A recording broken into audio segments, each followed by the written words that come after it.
2, 1. And we are live.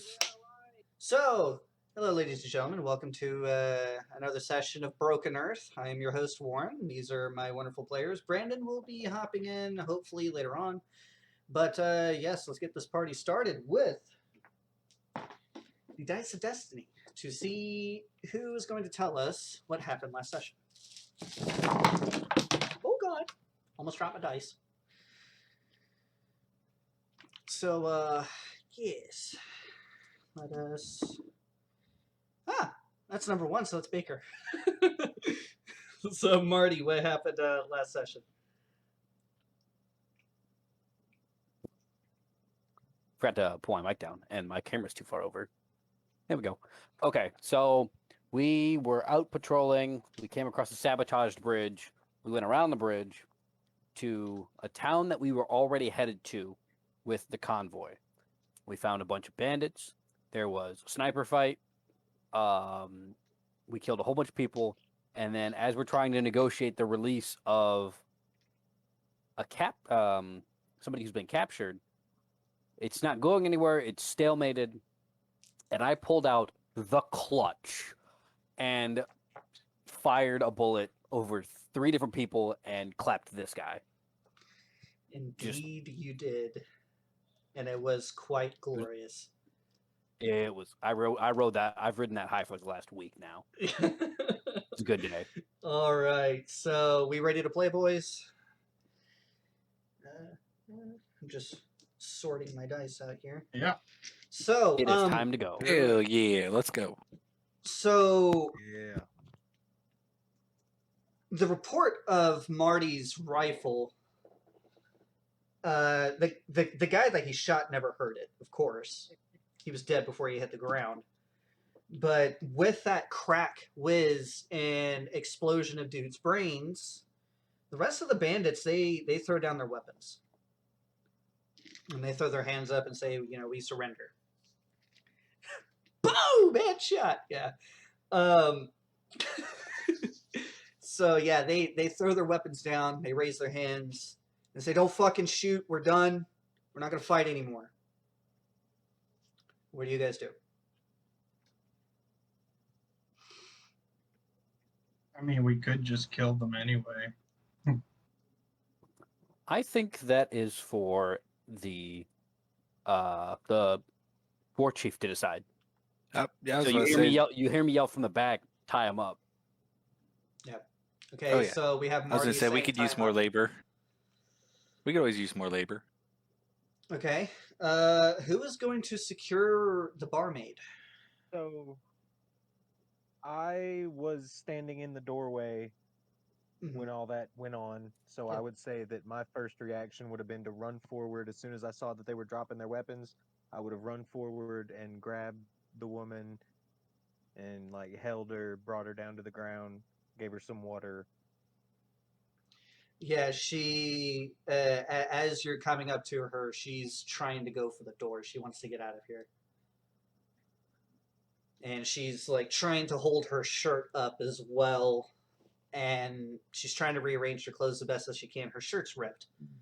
I'm gonna walk up to her and mend her shirt. Yeah, so you, how is this, Just how mending. does this look? How does this look, though? Explain to us how this looks. Oh no, she's gonna be trying to do this and everything. I'm just like, excuse me, miss, and just touch her shoulders like this and mend her shirt. Okay. So yeah, you just, Her touch shirt just her shirt is fixed. She thanks complete. you, and now that you've helped her with her modesty, she ends up going outside. In which case, Ket can give her water and I guess assure her that she's okay or whatnot. Whatever Ket is going to be doing. So Cedar, to kind of bring you up to speed because you had to bounce out early last session. Where you are is you're kind of in front of this this tavern, and you've been supporting your friends and giving healing You actually have a first level spell slot that you do not have anymore. I burned a first level spell to heal, and Okay. you have fired a couple of rounds out of your revolver. But other than that, you're pretty much just standing out in front of this tavern with a whole bunch of. Now they've kind of thrown their weapons down and their hands are raised. Chandler has just through the broken window that Rodney got shot through. He's placed a 240 Bravo in the window, and he's just holding it on these guys, just waiting for them to make a move. So what are Well, you I doing, guess Cedar? I guess I'm gonna go tie him up. Okay, so Cedar is going through the process of tying them up. What about Morgrim? I will assist. And what is Marty doing?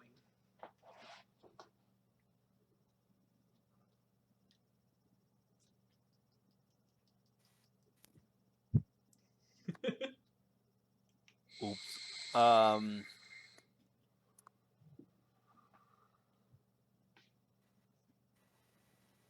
Marty's gonna look at Chandler and ask if the radio is still on the truck. The crows should be made aware of the situation in where were we? Greengrove. Situation in Greengrove. Yeah, it's still on the truck. If you want to go ahead and at least bring the buggy up. Sorry about that, ladies and gentlemen. People are texting us, making my notifications go off. So yeah, he says it's on the buggy. If you want to go and grab the buggy, you can. The motorcycles, you can't drive 5 vehicles at the same time, so the motorcycles are probably going to have to stay for a minute. Can the motorcycles go in the buggy or on the buggy? If you can imagine a dune buggy with bigger So tires, like I can bring one or like maybe two. this really just has a roll cage and a gun mount on the top. Beans. All right, I'm gonna. It's a You're gonna- patrol all you see vehicle. is- It's very minimalist. Let me do cool stuff. Dang it! All you're gonna see is Marty just sling rifle and just take off at a quick jog. Okay. So you're going to bring up the buggy. Yes. So yeah, NT is also going to help secure the prison. Actually, no, NT is going to go with you. He's going to watch your back. But whenever you say I'm going to go get the buggy, I was about to say once What's up? we have everyone I was about to say once we have everyone secure, I'm gonna go start rifling through their pockets to find knickknacks and whatever they have on them. You find a total of on these guys' person 5 gold and 8 silver. In total, it's in various coins, but the total is 5 gold and 8 silver. Yeah, funds to go back to the camp. So I'm assuming you're going to confiscate that. Yep. The weapons as well. I'm assuming you're going to confiscate and just kind of set them Oh, aside yeah. for the camp. Okay. So Yeah. you guys begin pretty much like securing this area. Once Chandler sees that you have secured the new prisoners, he takes his 240 out the window, and he begins giving everyone a nodding approval. He doesn't say anything, but he just nods at you guys, and without even rolling an insight check, you think that you've gotten some form of approval from him. But yes, it's not too long after that you see NT and Marty rolling up with a motorcycle and and the buggy.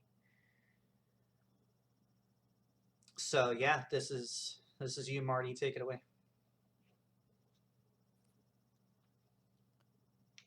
I'm gonna pull up to Chandler and kind of hand him the microphone. Did I receive any calls over the mic, potentially for a check-in?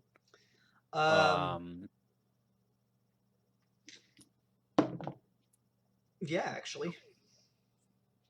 You're walking up, and your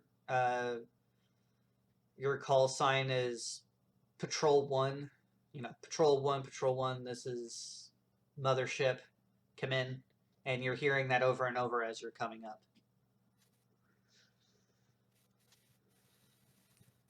Mothership, this is Patrol 1. It's good to hear from you. What's going on? You said Greenbrier, right? Greengrove. Greengrove, yep. Town of Greengrove was attacked by bandits. Situation secured. Did I see any other civilians while we were during the combat phase or during combat? None alive, other than the barmaid. Which they actually ask you over the radio. Any casualties to report?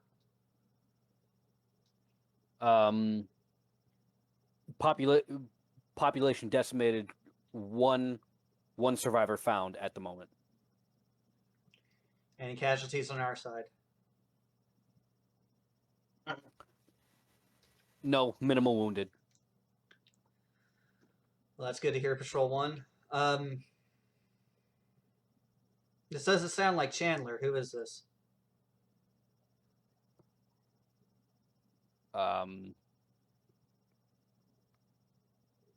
We don't have a cool call sign. Dang it. You guys are considered prospects. Marty Robbins. So you can just say Prospect Marty or something like that. Prospect Robbins. All right, put us in touch with your handler. Roger that. ETA 5 minutes. 10-4. And then you hear Mothership out and kind of What? a hang-up tone. Roger that. ETA 5 minutes. Yeah, they say 10-4, and they tell you, pretty much Mothership out, and then you hear kind of a hang-up tone over the mic.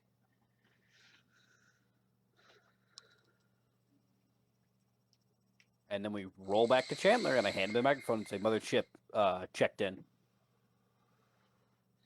Yeah, I figured. He grabs the mic, and you hear him say, this Patrol 1 and Mothership. And more or less, it's just official radio business. All it is just Chandler reiterating what you've said. You guys haven't found any other survivors. I will say during that time, you guys have had time to just kind of go through the houses. And as per protocol, you guys would have taken whatever valuables you could and piled them up in the center. And not too far away from where the resources are piled up is where those prisoners are being held. Who's going to be watching after the prisoners?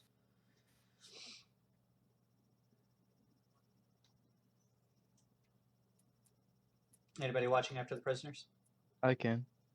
Okay, we have Cedar. Since I tied them up, I can watch them. Okay. Yeah, I'd be sitting around them since I was ruffling through their pockets. All right. But yeah, Marty, you're there for that conversation. He does say, we do have prisoners. How are we adjudicating this? And you hear a pause over the mic. Mothership to Patrol 1. You know what honor demands. Rule of twice. Mothership out. Chandler just nods. Hangs up the mic. Marty, give me. Actually, no. You've lived among them long enough, and I will say NT has lived among them enough as well. At least the two of you know exactly what that means. All you see is Marty just unholster both pistols and start walking. Who would have been around the buggy once Marty pulled up? Would anyone have kind of come up to see what was going on? No, I was rifling I through guess pockets. I would have been out there. I was outside with the girl. Okay. We have Cedar and Rodney watching the prisoners. Morgan, would you have walked up to see what was going on?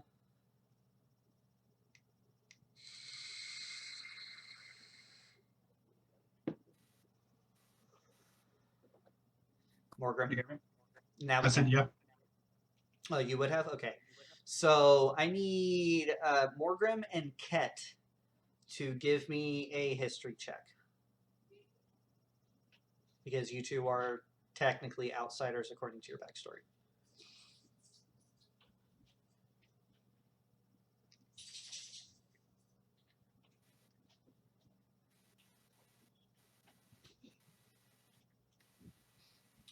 The big fat 2. Yeah, you guys don't necessarily know what roll of twice means. So you two are kind of left clueless at the moment. But Marty and NT, they are pulling their pistols out and they're walking towards the prisoners with purpose. And you also see Chandler. He's put the 240 back up on its mount on the buggy, and he's pulling out his revolver as well. Cedar and Rodney, you see NT, Marty, and Chandler walking up to the prisoners, weapons in hand, with purpose. What are you two doing? Hey, what's going on, buds? Roll it twice, has to be carried out. You hear Chandler say that. And rule of twice being History check. Cedar, what about let's you? see. I'm gonna roll a history check 'cause I don't know what that is. Oh, I got a I am role-playing. 24. I rolled a 20 on Owlbear, but 24. Okay, so Rodney knows exactly what that is. What about you, Cedar? I'm trying to make sure because I don't see you guys on. Oh, there we go. I bet my owlbear was acting up. You can use your physical dice if you want, man. We don't have to use Owlbear for dice rolls. Oh, I'm just doing it because my kids misplaced all my clacks. Not the click Crotch clacks. My damn crotch goblin So dice. that'll be 15. Well, you two know exactly what the roll of twice means. So the roll of twice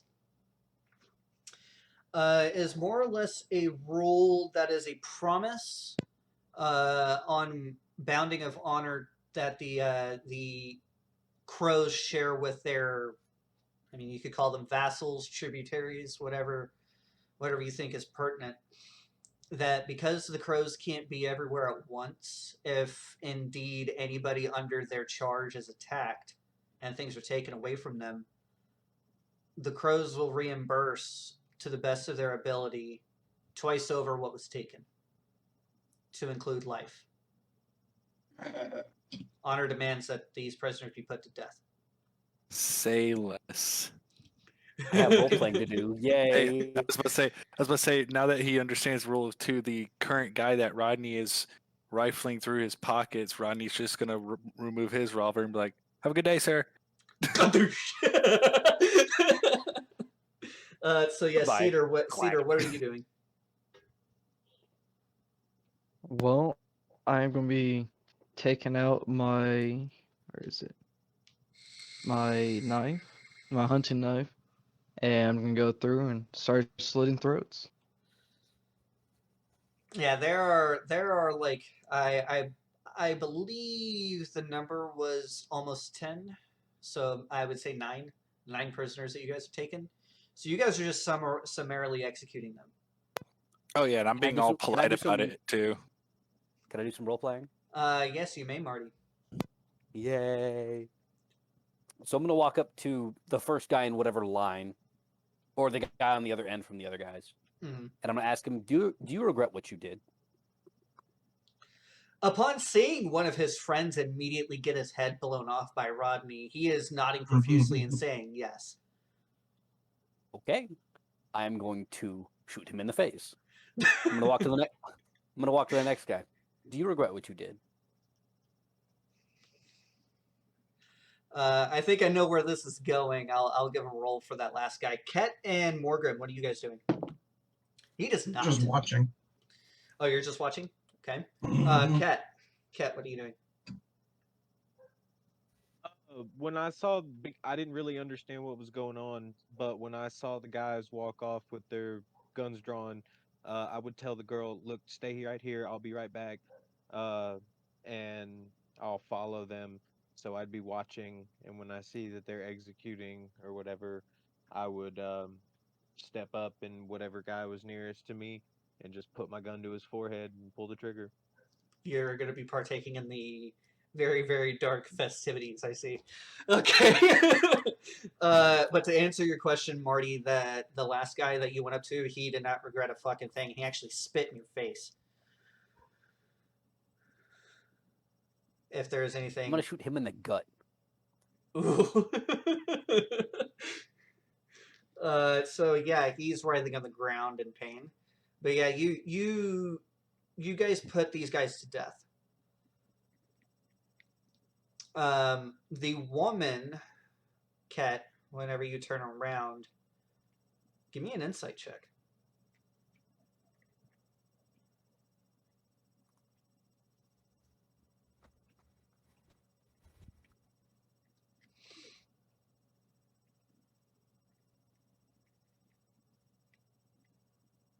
$19. She's rather conflicted. And honestly, it's for obvious reasons. You know, these men that you guys are executing just pretty much slaughtered all of her people, but they're also being killed like animals. Whatever you do with that information is how you will. I would see the look that she's given us or whatever, and just you know, tip my hat. You know, sorry, ma'am. Orders were given. I'm sorry you had to see that. Chandler actually pipes up to support you in saying this is what honor demands. We gave our word and we're fulfilling the rule twice. And she nods solemnly, and then she goes and looks at her dead. She begins weeping over some of her townsfolk that have been piled up like trash. Cedar, after you were done slitting throats, what are you doing? I'm not for sure. I guess I'll go back to the truck or something.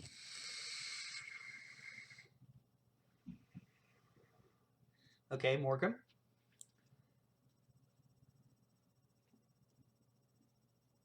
I'm gonna start rifling through the people they just executed. That has already been done. Rodney already did that. But he did that while they were alive. Well, there's that. I guess then at that point I'll head back to the trucks as well. If it's already been done. Okay. Marty, what are you doing? Hold on. Tilt you down a little bit. Are we waiting here for the convoy to get here so that the convoy can take stock of things? Because they have to gather up the loot and then the supplies and things, and then yeah, the woman. Actually, that would have been something that happened in the conversation with Chandler and HQ. You guys were given orders to secure the area and await for reinforcement. The trucks are going to be staying here tonight. Okay.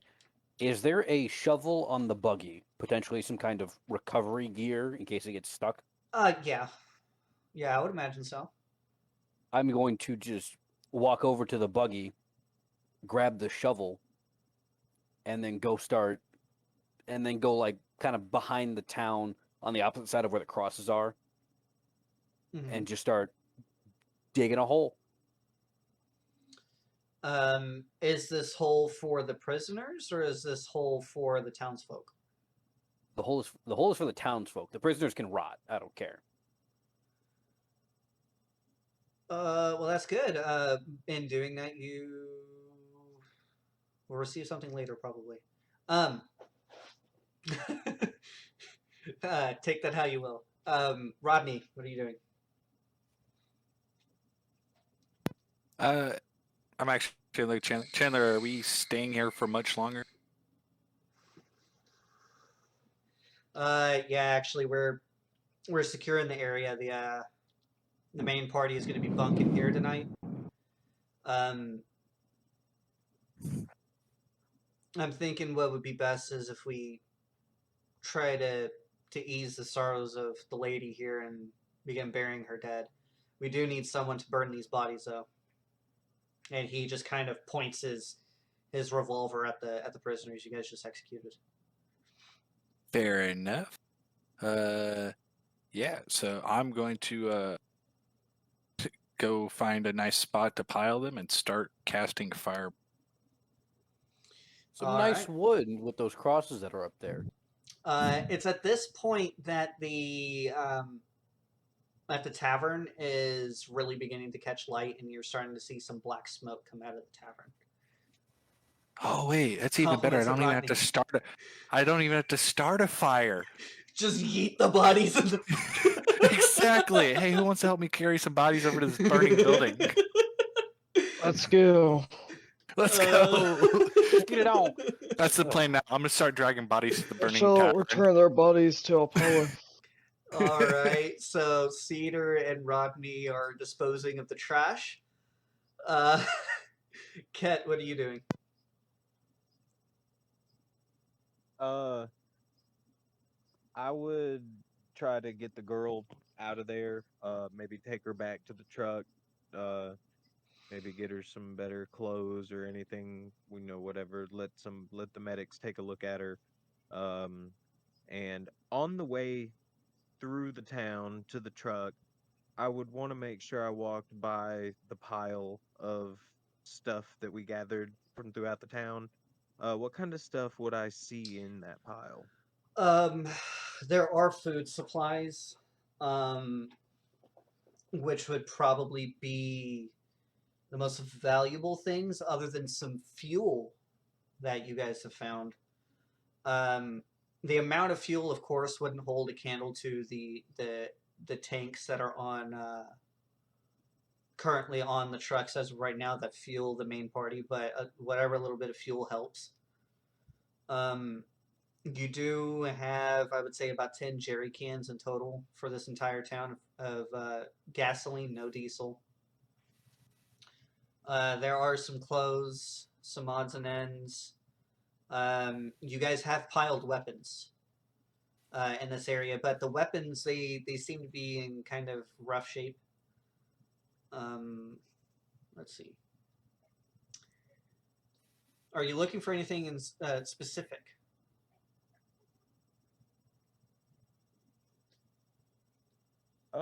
No, just kind of taking it all in, seeing if anything interesting catches my eye. Yeah, so there's guns, there's clothes, there's food, a lot of food. The food might for the whole entire tribe might be 2 days worth, so that's a good score.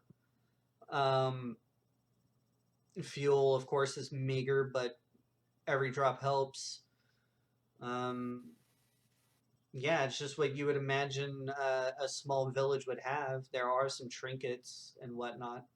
Nothing that would really hold much value.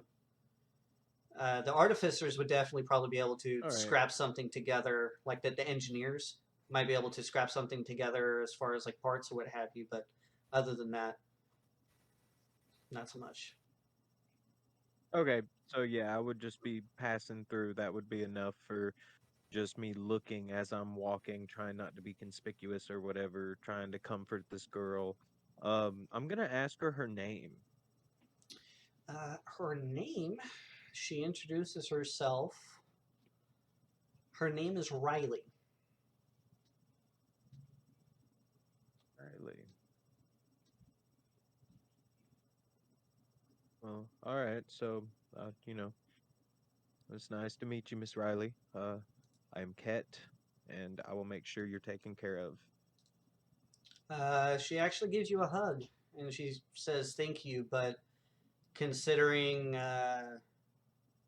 what just happened to her, that's probably about as much human contact as she can handle. She is very, very traumatized. So if Good thing everyone, I'm not human. if everyone would please give me a percentile roll.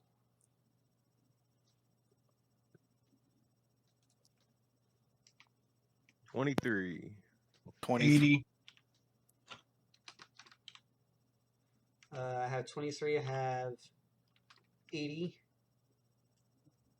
I also rolled a 3. Me and Kat both rolled 23. Okay. I got a 46.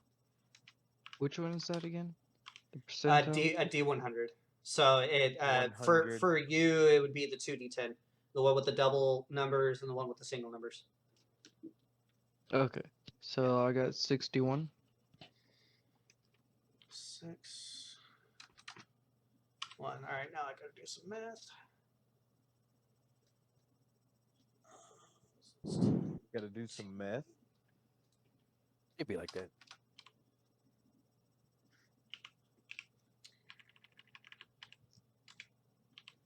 And then 10, 22. Okay. And I will roll some for Inti as well. So Inti actually got you guys a decent roll.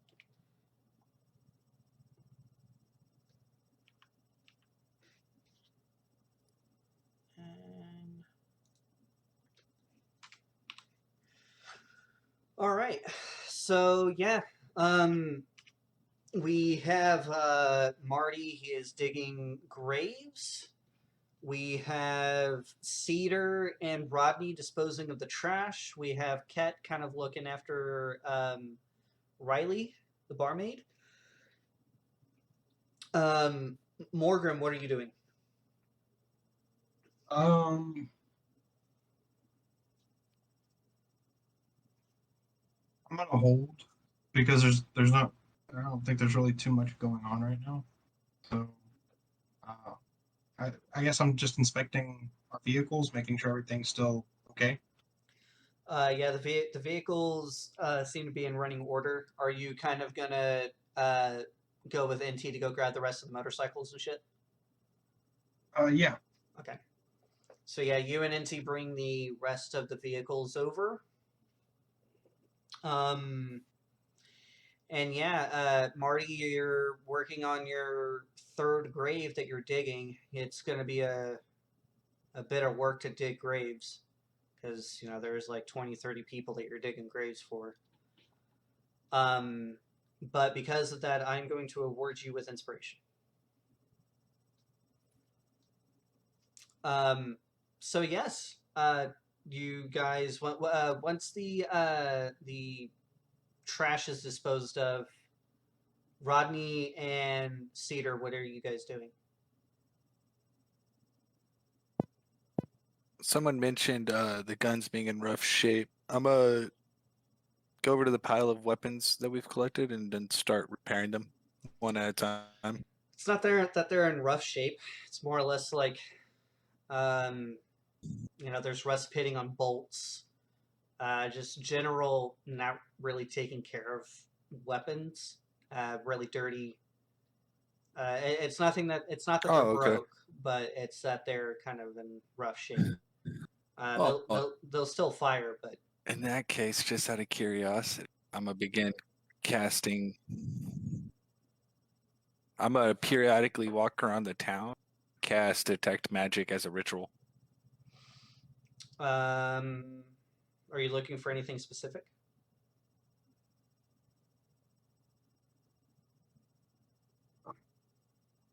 Did we lose Josh?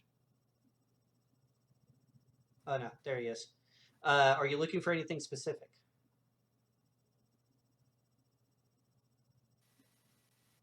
Well, magic is something relatively to come back. So, no, I'm just poking my nose around, seeing what supplies in here are giving off anything magic collected up. You don't find anything that piques your interest. No, just looking for magical items. Yeah, you find nothing that piques your interest. Oh darn. Cedar, what are you doing? In that case, I'll just peruse, investigate, look around. Cedar. Yeah, I guess I'll just walk around too until we're all ready to head out back to Okay, so you guys are pretty much just kind of securing the Can you hear area. me? And, yeah, I can hear you. You guys are Yeah, pretty hey much just. Warren, I think there's a major delay.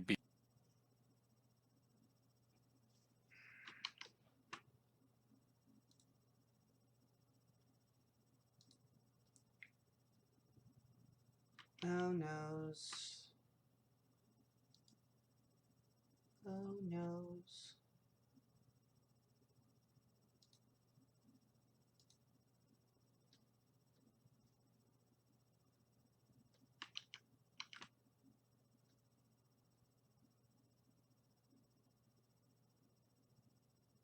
Technical difficulty sign.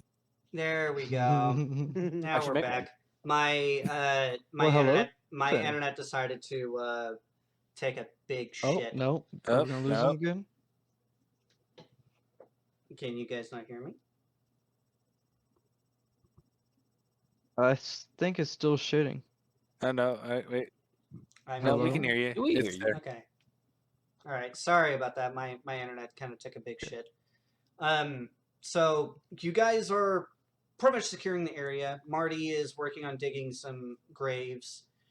It is a couple of hours before you start seeing the first land ship begin cresting the hill, following the road this time, because what they did was they went around the area that you guys crossed, went back up to the road, and took the road. But you see them coming up the main road into that wider area in the town where the trucks would actually park. And Be coming around the mountain when she comes.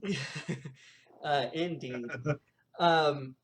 So yeah, once you hear the hiss of brakes, you see you see a fair amount of braves begin jumping off the trucks, scattering, securing the area.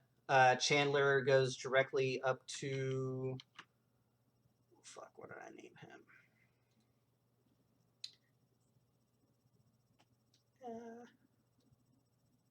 I have his name somewhere.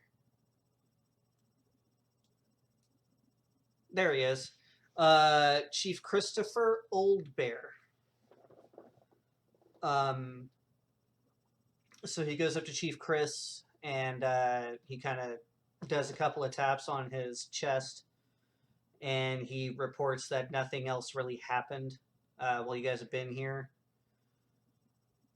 The chief talks to Riley.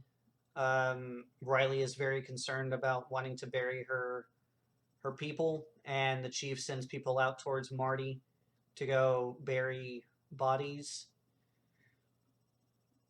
It's also at this time that both War Chief Chris and Chandler offer her a place I thought we among. burnt the bodies. You burnt the prisoners. You did not burn the townsfolk. You were not ordered to burn the townsfolk. Oh, okay. Um, Gotcha. So yeah, they extend an invitation to Riley to join the Crows, and Riley, seeing as how she has no other options left, she does accept and does join the tribe. In which case, she is hugged by Chief Chris, and he promises her that he'll do his best to make what happened here right. All the supplies you guys have gathered, in all,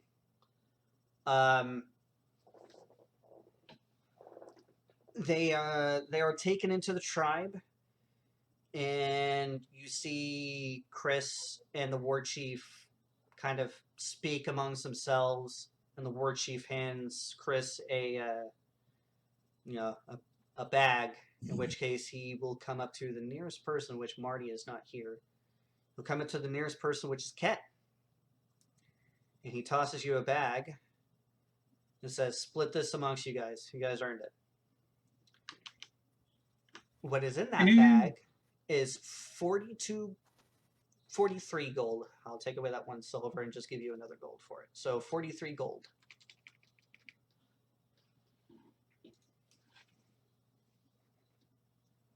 Divided by 6. 1, 2, 3, Six. 4, 6, yeah. 5, 6. 6. Because 40. NT How many is, gold? 43. 43.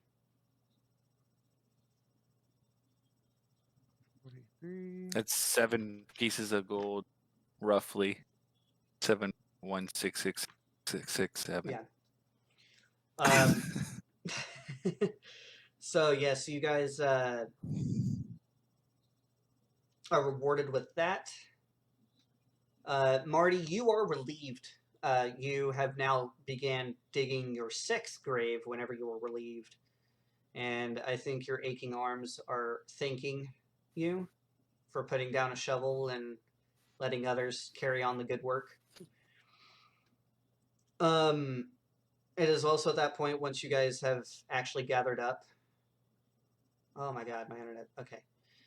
Once you guys have gathered up, is at this point you guys, on top of that you were given for the scrap, that was your reward for finding scrap and finding materials to get to the tribe. You have also been given 30 gold each for combat service.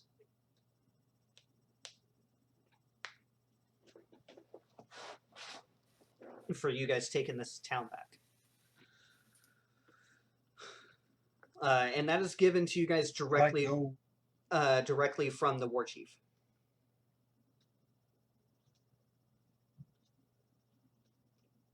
So there is that. I will give Brandon the 30 gold numbers, and however Ket splits the gold is however he splits the gold, and you can be responsible for telling Brandon or Inti how much he got out of that. But anyway, so yeah, it's at that point.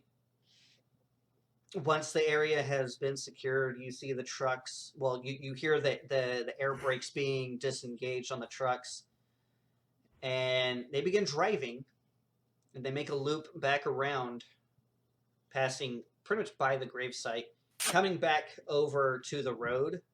But before going onto the road again, they begin circling each other. And they keep on circling and circling, and the circle is getting tighter. And what you guys realize is what they're doing is they're creating a wall for the inner, and the inner part of the trucks is where the tribe would end up setting up their tents and their living places to bed down for the night. But that procession ends up taking 20 minutes. It's a lot of coordination, a lot of people on radios dictating, you know, hey, this truck's too close, or hey, that truck's too far, hit the accelerator a little bit, you know. But after about 20 minutes, the trucks finally come to their stop for the rest of the night. And it's at this point you see everyone that was on the trucks begin scattering and quickly building practically a city. Women and children are running out as if it was like guys on an airfield doing a quick, you know, repair on an aircraft before the aircraft has to go up. Something super quick. Or almost like NASCAR, how everyone just swarms around a car, does, you know, changes tires really quick, one guy's fueling, all that shit, and then they all scatter away and the car drives off. It's practically what you're seeing here. And it works like clockwork. But within like 5 minutes of that, the entire camp is ready to go. But they've also kind of set up to where they have began piling wood, ripping apart a lot of the village, a lot of the buildings of the village, because, I mean, the village can't be used anymore. They're beginning to pile up a whole bunch of wood in the center of the camp. And you see some guys taking fuel, like a couple of jerry cans worth of fuel, over to this pile. And so at this point, Chandler just says, well, you guys can take part in the festivities or bed down for the night. You guys are kind of off duty. You're dismissed.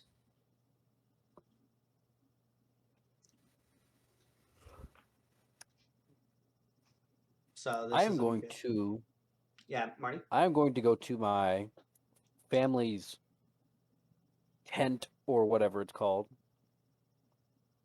and sit in a chair outside.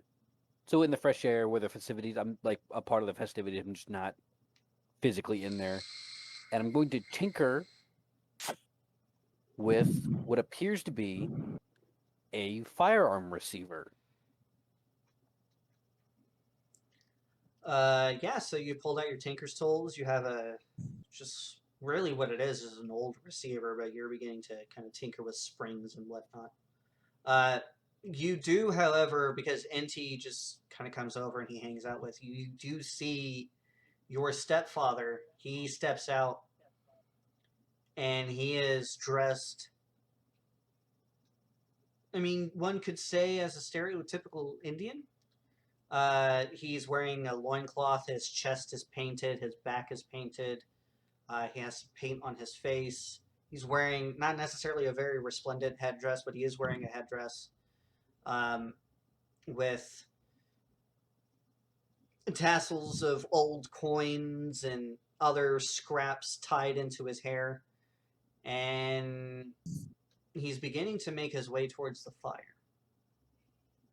Or, well, now that the wood is being lit off for a fire, he seems to be making his way towards there.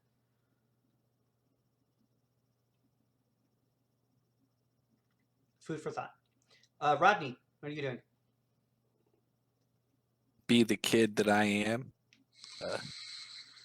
Proceed to run around the crowd of festivities and people having fun.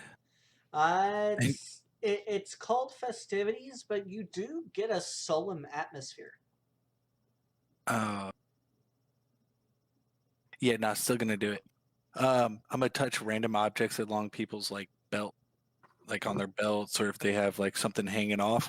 I'm gonna randomly touch people's stuff as I go, and either gonna make it. No, I'm gonna make it say stuff. I'm gonna make them do like fart noises.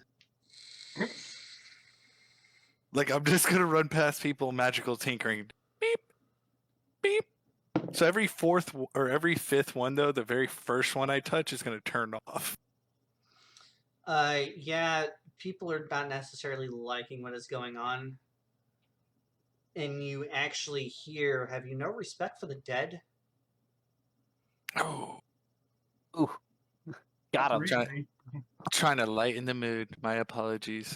And then I'm just going to keep running. Ket. Well, I would definitely try to go find Riley, check on her, make sure she's okay. Actually, she is surrounded by women right now.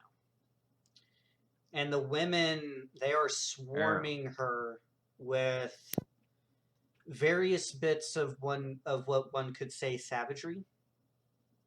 There is a very resplendent headdress that is put on her, like 3 times her shoulder width. That is, and she is crowned with it. She seems rather confused, but the women, they seem to be just kind of, just calm down, just calm down. It's tradition.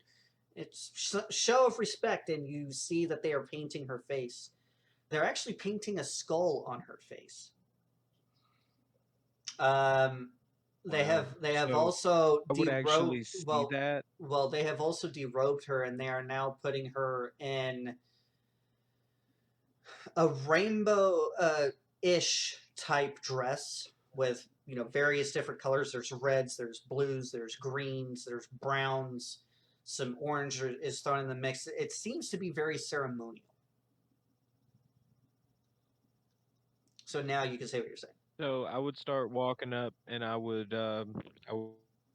see what they were doing. Do I understand like what they're doing? Do I know what it is? You can give me a history check.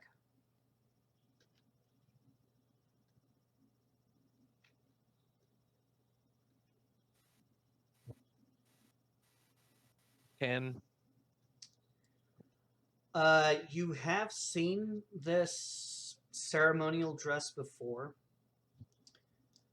and the crows called it. I believe it was called Yes, it was called the Celebration of Death. The crows would typically do this if someone died, or someone close, like someone close to someone who died survives them. Typically, if it was a woman, they would be put in this type of um, style of clothing and headdress and painting to honor them. So that's why the Okay. women, So they're I would notice what they were doing, and I would stand back. I wouldn't approach. I would watch for a moment or two, just long enough not to be awkward. Uh, Especially if she was to turn and see me, I would, lock eyes with her for a second, and then I would turn and walk away. um, well, you are watching her for a minute before she actually ends up turning and locking eyes with you, and you notice that they're beginning to paint her nails, and they're painting designs all the way from her shoulder because the dress is more or less like it's, a strap dress with fairly wide straps. You can't really. This isn't a world where you can make really fine clothes, but they're as fine as they can manage. But they are painting from her shoulders down in Yeah. intricate designs in blue and red and green paint. But yes, she does end up locking eyes with you, and you hold that gaze for a minute, and you walk away. Are you going to be observing the celebration? Yes. I would find a seat probably closer to the back, maybe sitting up on a vehicle or something where I could get a better view. Okay. We're then going to go to Cedar. Cedar, what are you doing?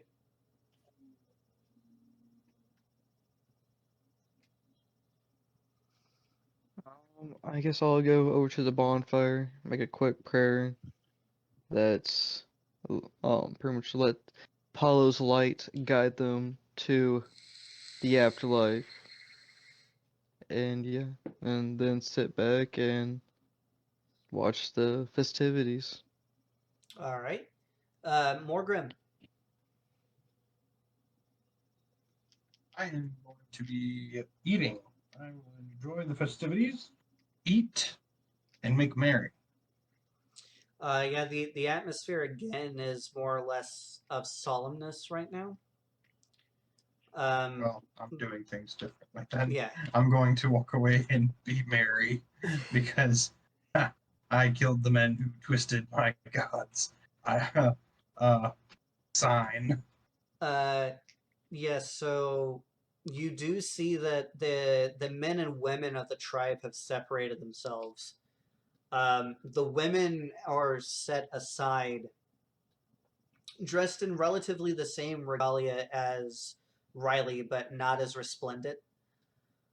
And it's at this point that some men, like a small group of men who are separated, they bring drums up. They set them in front of them, and then they begin pounding on the drums.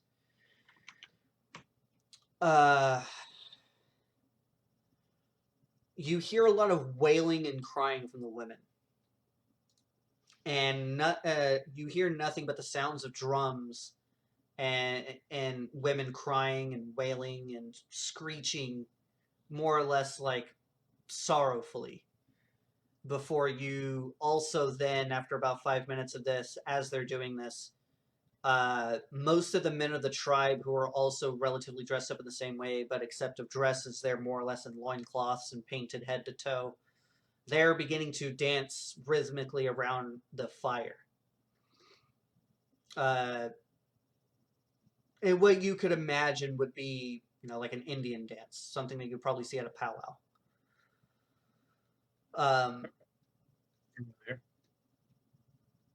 Are you guys doing anything?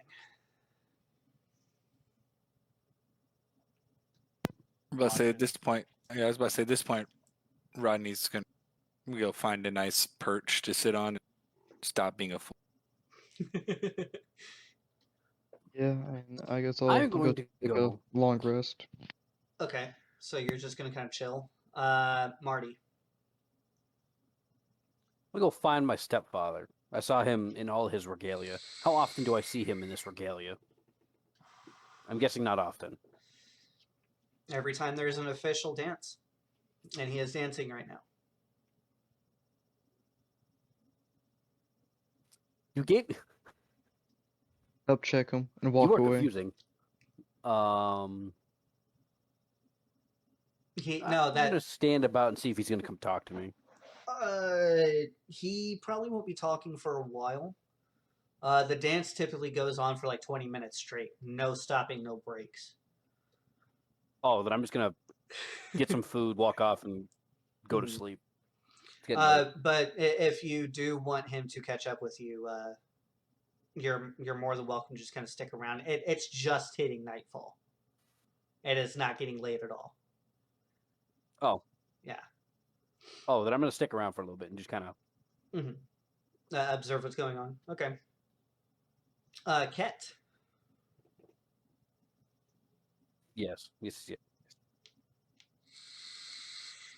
Yeah, I'm just gonna be hanging out. Not really gonna do anything. Sitting up. I guess I'm like sitting on the rail of a buggy or something, Hmm. and just watching everything, checking everything out. You do see, because I know Brandon would definitely do this. You do see right before all of these festivities happen, Inti is in the same regalia, almost just like his father, and he is also dancing. I know for a fact Brandon would do that. So, but as you guys You're are not wrong. yes, but as you guys are looking on, it's at this point, a few loud thumps and pounds, and then one thunderous pound on the drums, and everything is silent. And then you see War Chief Chris. He walks forward, and again, this large, gaudy headdress. But this time he is wearing bone armor that you would typically see on Sue. He comes forward, and I'm not going to necessarily say everything that he's saying, but he does end up giving a speech, talking passionately to his tribe because his tribe is beginning to gather around him. He does give his sincerest condolences to Riley for what happened to the town, but he also calls the tribe to answer death with life. And it's at that point, some serving women who are rather young, they end up coming forward with bottles and bottles and bottles of alcohol and food and just a whole bunch of other debaucherous things that you might smoke in a pipe. And they just begin like tossing them out to the tribe, and the tribe is greedily grabbing them. Time to get And riggedy fucking wrecked. yes, that's exactly what the crows are doing right now. And if one were to look up on the trucks at the people who are on watch right now, you could definitely see that they are very jealous of what is going on below. But they are taking bottles to the head. They are smoking whatever is in a pipe. A lot of things are happening all at once. Riley is also rather confused, but once a bottle gets put in her hand and 3 of the women that are around her are urging her to drink, she just takes it to the head as well. Give me perception checks. Please tell me this is not going to turn into a ginormous fucking porno. I was about to say there's an orgy, but I don't feel like I could say that. But well, it happened. It came out of my mouth, and now my dice. It's going to be a large adult activities. That perception is about going to to be a fat, large 7. Rodney is admiring the stars. Okay, I'm glad I have a modifier because I have a big fat 11. Okay. Ket? That's gonna be an That's gonna be unnatural 20. Same. 14. We have 14, and what's up with Morgan? It's an unnatural 20. Morgan. Unnatural 20. Okay. So, Morgrim and Ket. Yeah. You guys are definitely seeing couples begin, after they've grabbed a bottle or what have you, they are sneaking off into tents and you're hearing some giggling happen in these tents as well. Oh However, God. with Cedar, I believe, got a 14, correct? That I did. Okay, so Cedar and Marty, you guys do see people just kind of spreading out into the tents, but you don't necessarily know what is going on. And Rodney, it could be you just looking at the stars, although it'd be hard to see the stars right now because of the large bonfire. Or you could just be enamored at, Is there anyone wow, next the to me crows or can around drink. me? Hold on a second. You could just be looking at amazement and how much the crows can drink or smoke or do whatever, but you don't necessarily notice that people are separating themselves from the main group because there are still a lot of people here, and there's nothing really obscene that is happening in the main group. So you aren't necessarily getting that some people are taking the answer with death to life as a very literal thing, but others are definitely getting that vibe. What were you saying, Cedar? Yeah. I was saying seeing if there was anyone around me, like player was. You could put yourself next to someone. Yeah, it makes sense Oh that no, you'd I'll probably be just next go. to I'm Marty, gonna.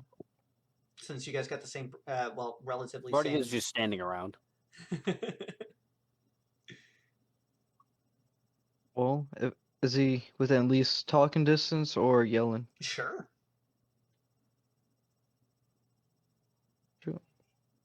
Hey, Marty. Yes, my friend. It looks like all these people are going to the tent, so I think we should go pick a random one and join them. Because I know what happened to them tents. I'm assuming I'm already cross-faded as hell right now. Yeah, you could definitely take part in the festivities.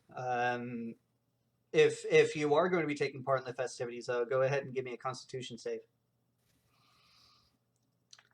And that goes for anybody who's going to be grabbing a bottle and dancing around the fire, because there still are some people dancing on the fire, but it just seems to be more or less random.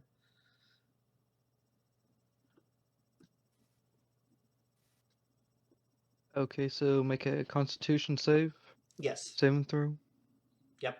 I got 10. Oh yeah, you're crossfaded as fuck right Or- now. It's my bad. 13. Not Hell as fuck, yeah. but you are crossfaded. So,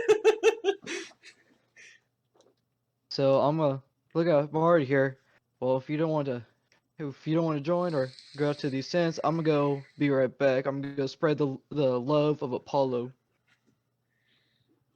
Oh god. Oh man.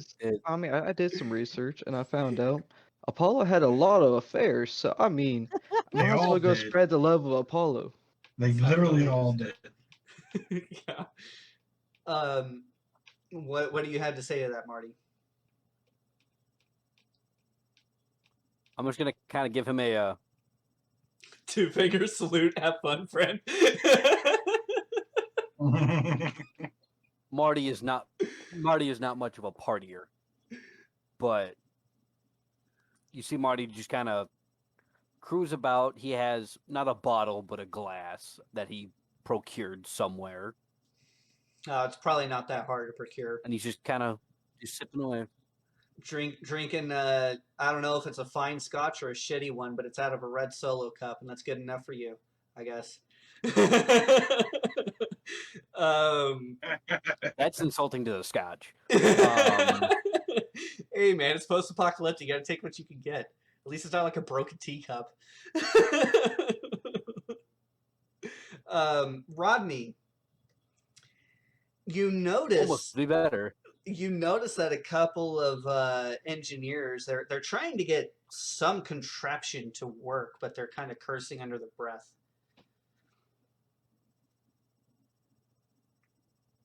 Oh, Rodney's interest has begun to peak. Okay, so you see this contraption in front of you. So it's definitely a box or an array of boxes. And most of these boxes have round, circular implements inside them with wires leading to, I guess, what would be like a main box that has, buttons, switches, knobs, things of that nature on them. But they keep on fiddling with the buttons and fiddling with the wires, and obviously whatever they're trying to get going isn't going.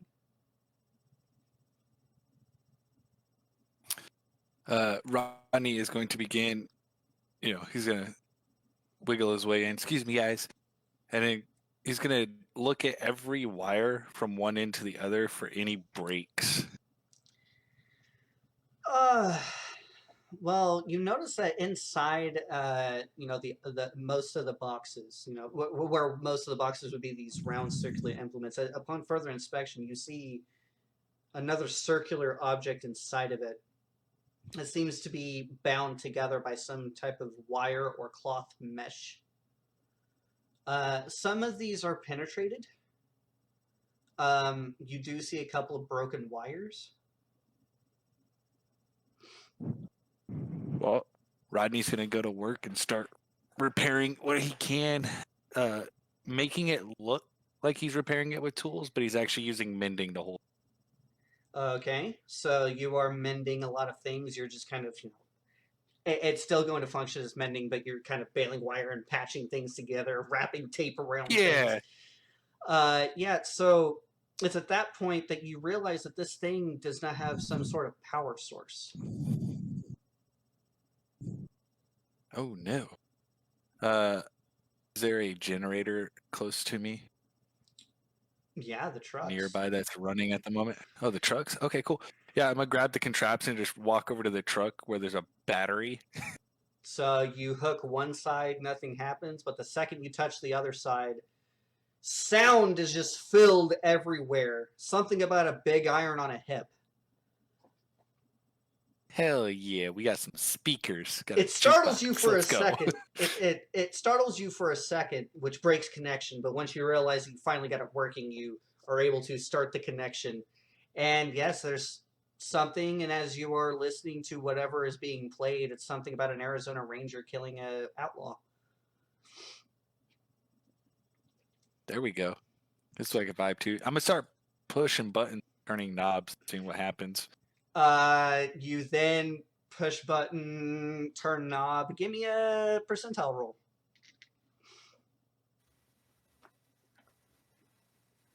We got a good old 60.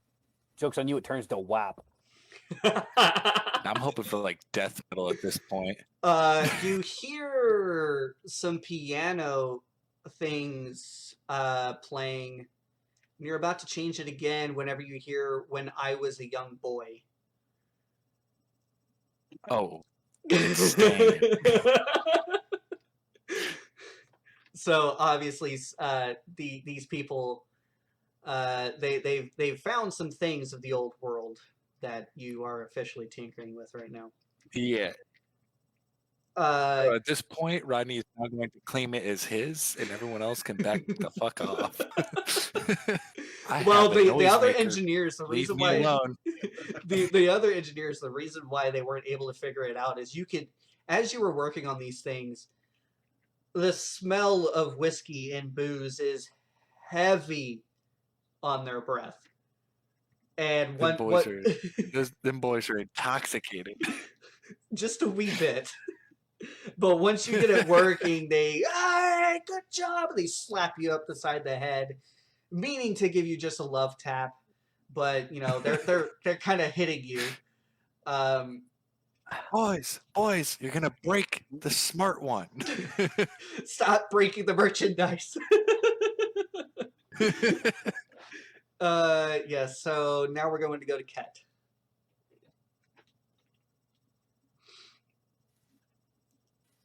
Yeah, as soon as the drugs and alcohol started getting passed around, I was gonna jump off of the vehicle and start headed into,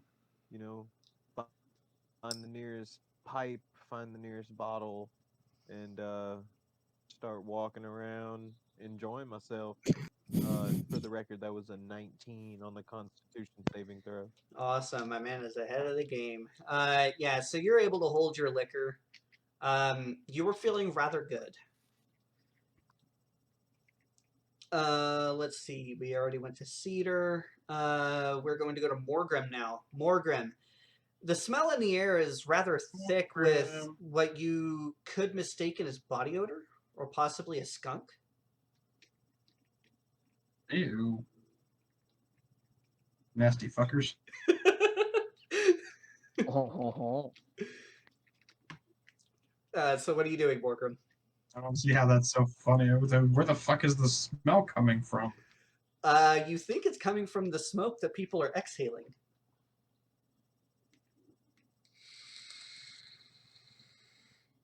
Well, I'm pretty sure I know what that is. Yeah, I'm gonna move away from the stench. Yeah, Kinda a bothering me. bottle is offered to you. I'm going to politely decline. Suit it is yourself, you completely fucking obvious prude. that The guy begins downing the bottle and walking away from you.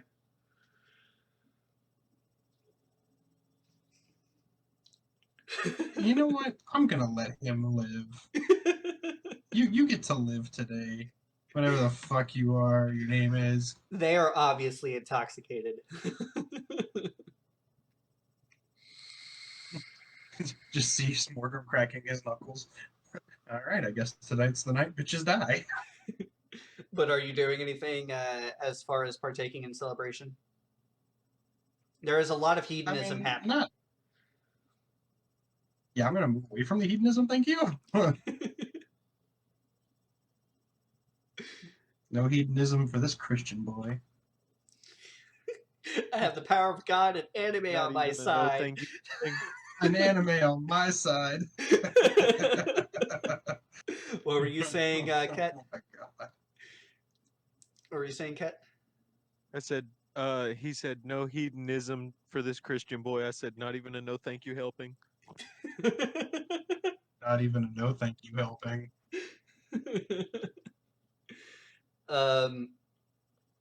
So yeah, Marty, you are finally able to catch up with your father. He is not necessarily being like the young and rambunctious here. Although NT is partaking in some things you can see out of the corner of your eye. Your father, he just seems to be doing the same thing as you, just grabbing a glass, and he finally sits down out of breath. Your mother comes along and just kind of rubs his shoulders. She has a bottle of wine nearby, but it's more or less like a cheery setting. Ooh, spicy. Now, are you going to sit down with your father and hang out with him?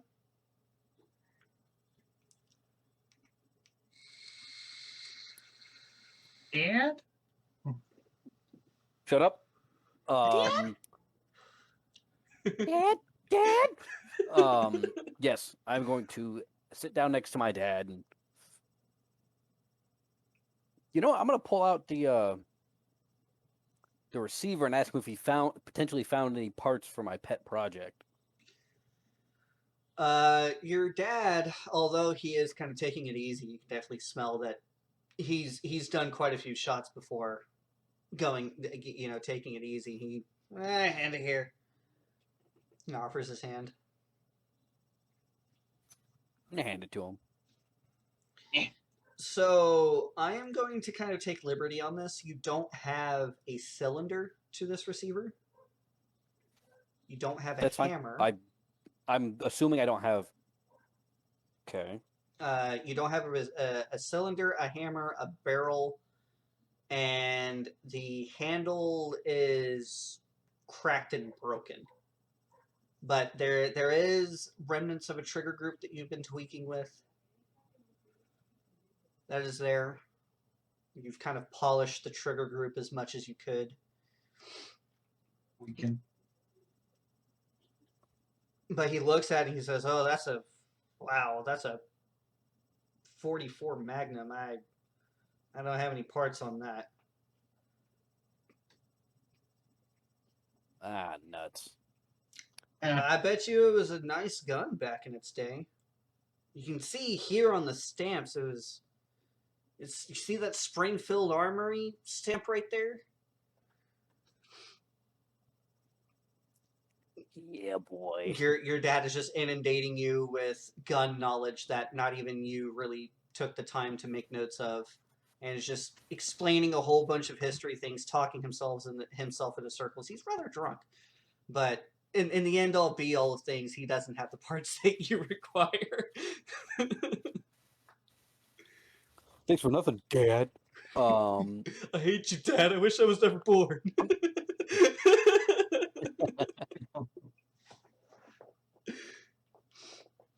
I'm just gonna go. Yeah, picked it up a while back. Figured there weren't gonna be a whole lot of parts for it.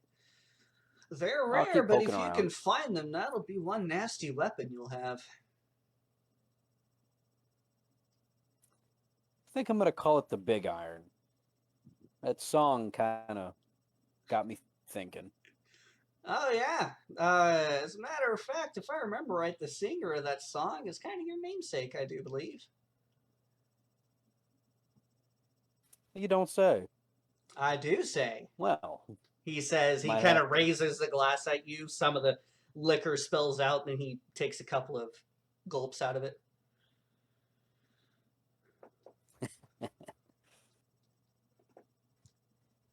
Dear old dad.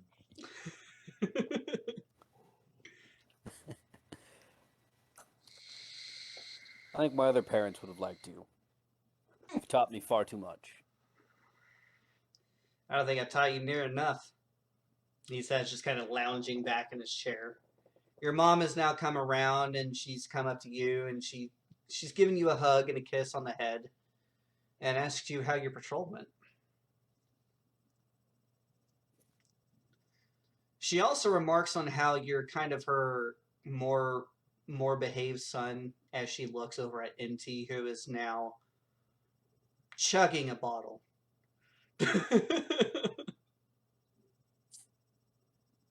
I wouldn't go quite that far. There's some things that you never caught me doing, and I'm just gonna kind of duck. She playfully smacks you on the shoulder, but she does, end up asking you how your patrol went. Are you going to regale her with stories of valor?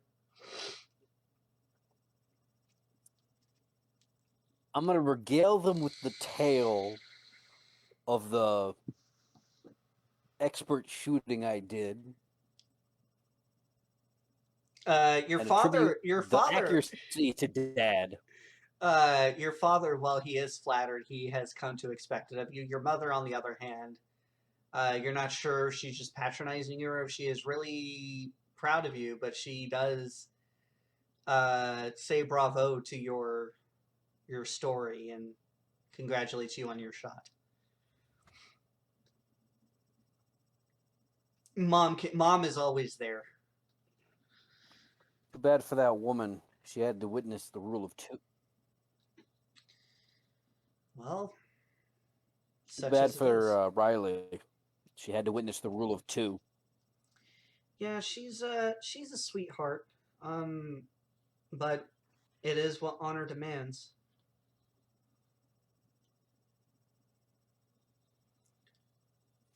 She's probably going to need a more motherly figure for a while, knowing my mom likes to adopt everything in sight. Oh, you don't even have to put that idea in her head. She was already talking about having her around the gun shop.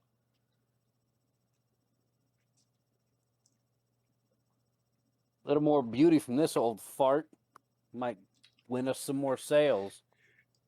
Your dad just rolls his eyes and goes back to his drink. Cedar, what are you doing? Well, I am going to whichever tent I think needs one more extra person, I'm gonna walk in casually like I own the tent. So what do I see? How many people do I see? Give me a D10 roll. Yeah. That D10. sexy thing. Actually, no, a See, D4. A D4. Yes, you. My bad. Why a 4? Just give me a D4. I got a 3. Is there 3 people in the tent? So that would be Uh, interesting. One language might call it a menage a trois. I can barely speak English. It means a How group in the of heck? three, Pat. It's a Group of threesome. three. Group of 3? Cool. Too easy. I'm gonna walk in. I'm like, damn, all y'all selfish in here. You guys gonna have, or sorry, y'all gonna have that body for the rest of your life. And I just want it for one night. Now I'm gonna start taking off my clothes and see what happens Give me after a that. persuasion check.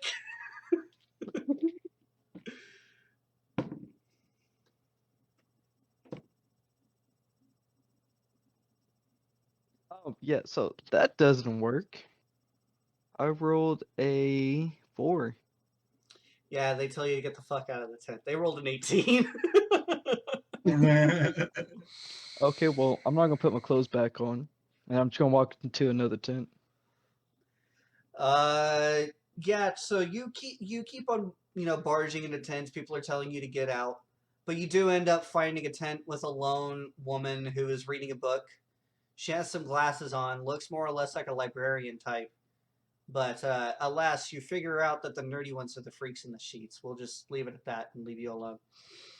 Can I throw out another pickup line? I'll entertain this. Yes. Here we go. Girl, I'm You jealous fool. of your heart, cause it's pumping inside you, and I'm not. Oh my god. Oh my god. Okay, Kent, let's try to go I'll look PG. at it from there. Kent, let's try to go PG.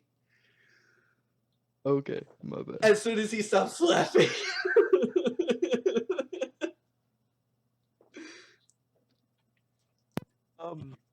Okay. It's my turn? Is that Yes. what we're waiting on? Yes. Hmm.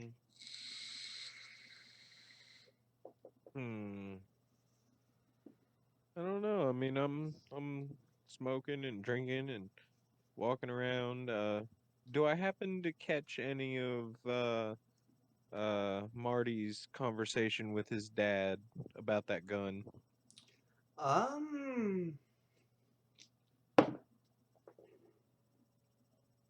If that's where you're gonna go, sure, yeah. You could be just right next to Marty as Yeah, he's talking to his parents. I was gonna say, yeah, if they're like sitting next to the fire, right? That's probably where I know me, that's where I would have ended I up, mean, is sitting next to the fire. they're sitting closer to the trucks, but they do have full view of the fire. And as a matter of fact, if you were to look the opposite way, NT is definitely making a fool out of himself. Got it. So yeah, I would be sitting next to them. Would see that, and I would just kind of be, I would be listening to their conversation, but just kind of looking at the fire. Um, yeah. Yeah, so you notice that Marty's parents are elves. Or elves, I should say. Not with the F, but with the V. But yeah, Marty is talking to some elves that seem to be rather parental to him. What race is Marty? Human. He's Oh. adopted. So, yeah, I mean, obvious motherfuckingly.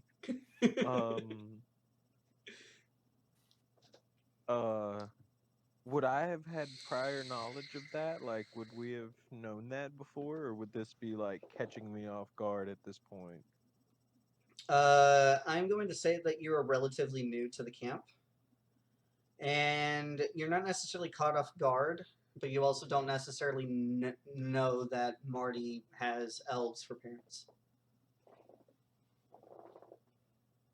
So I would wait for a break in the conversation, maybe after his dad, laughed and started drinking his beer again or something, and be like, dude, like tap him on the shoulder, dude, is that your parents?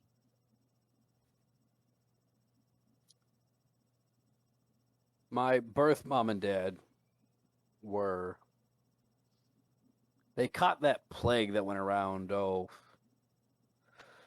12 years ago or so, one that just burned itself out but decimated everything in the town. And I was on my own for a couple months when some crows were hunting a deer, and I didn't see them and shot the deer from 500 yards away or something like that. And they were so impressed with my shot, they brought me here, and they took me in.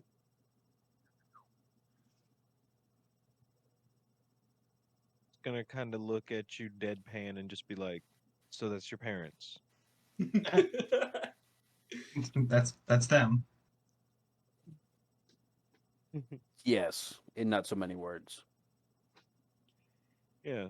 So, I would just, I'd be cool with it. I wouldn't make a big deal about it or nothing. We're just like, oh, well, that's pretty fucking cool. Damn right, it's cool, sugar. I And don't think yeah, I I've guess met you. And the woman ends up standing up, and she comes over and she gives you a hug and asks you what your name is. I am Ket, ma'am. Tanta Ree, you could just call me Tanta.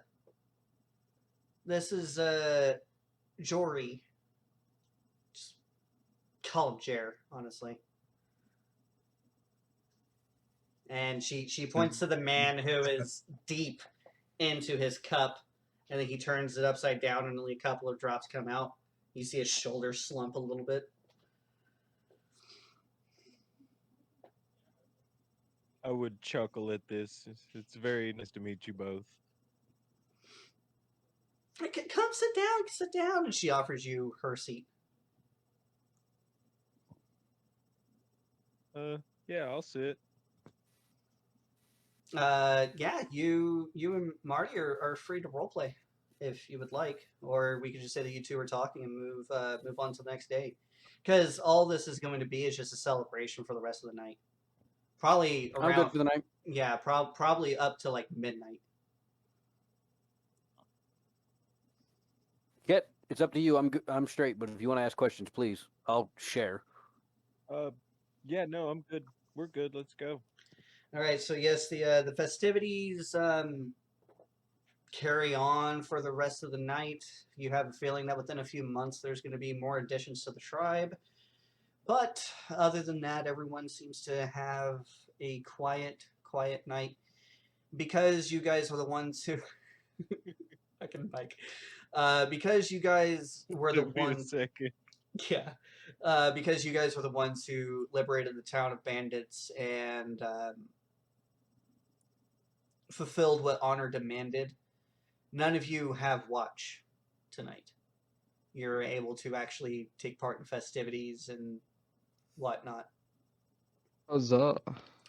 And the tale of Marty Robbins spreads. Whoever was going to be drinking tonight, I'm going to need another Constitution saving throw. Let's go. Because it don't matter how much you can control your liquor, it's all about the hangover. Oof, got him. That includes you, Marty. Dang it. Fucking nerd. I got an 11. Oh, hold on, wait. Constitution, right? Constitution? Constitution save. I got a 13. Nice. 21. And what was Cedars? A natural 20. Oh, I hate you. You drank the most out of all of us. So Marty. It was the No, love NT. of Apollo who saved me. No, NT actually drank the most, and he rolled a 9 plus.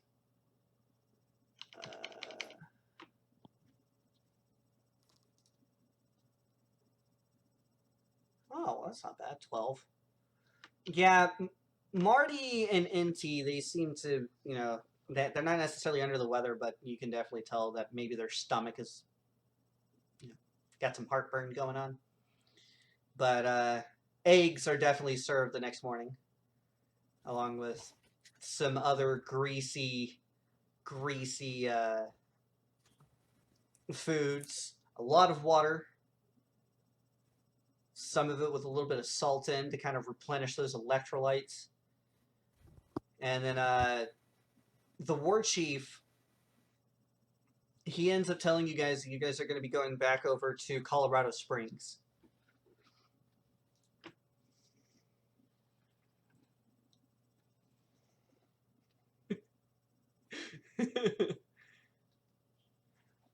So yeah, you guys are going to end up going to Colorado Springs. The entire camp packs up rather slowly. You guys kind of had a little bit of fun the prior night, but yes, you were back on the road. So you guys are not sent out on patrol. However, you are able to kind of do whatever you would like to do as far as security is concerned. So whoever wants to ride motorcycles can ride motorcycles. Whoever wants to ride buggies can ride on the buggies. Whoever wants to ride on the trucks themselves and man the 50s, you can do that as well. It's up to you guys. So we're going to start off with Marty since he's at the top of the screen. Hold on. I'll be right back. Okay, then we're going to move on from Marty and go over to Rodney. I'm out in the 50s. You're on the 50s. Ket. Fucking hell. I'm gonna ride a motorcycle. I am riding a motorcycle. And yes, I have one of these. I have a felt one too. Because I like Texas. Okay, so Ket, you said motorcycle as well?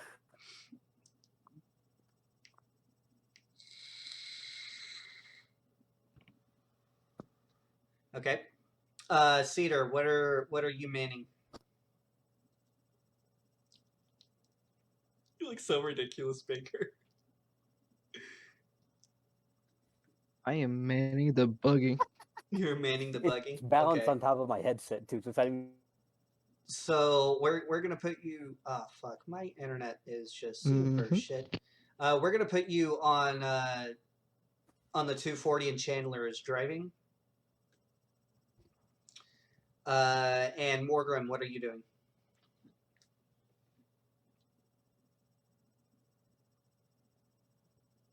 Morgrim, what are you doing?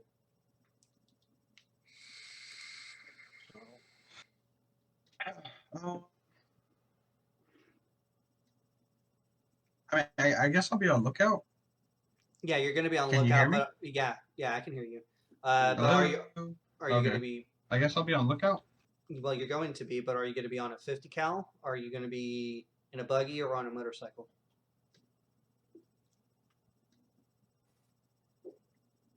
I'm gonna be what? My fucking internet. Technical difficulty struck again. And y'all can hear me, right? Yeah, I can hear you. I'll be on a 50. Okay, so we'll have Ket and It'd be like that sometimes. Ket, Marty, and NT together. Just keep my hand on the sign. I think mine's actually doing better than normal. Yeah, it's me running the stream, running Discord, along with other people being on the internet as well. So I'm definitely using a lot of bandwidth over here. We're having Morgrim and Rodney on 50s. And you guys are just going to continue on. You don't necessarily run into any resistance. What the fuck, man?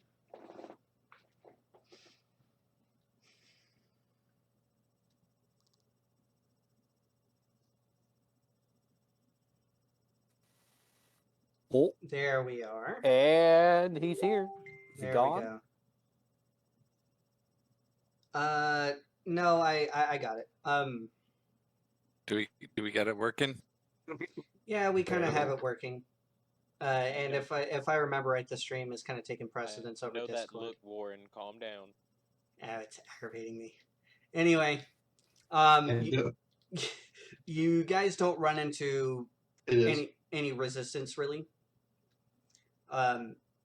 Going on through. It is about a day's drive though, like an entire day. to get to Colorado Springs, but you are greeted rather happily. They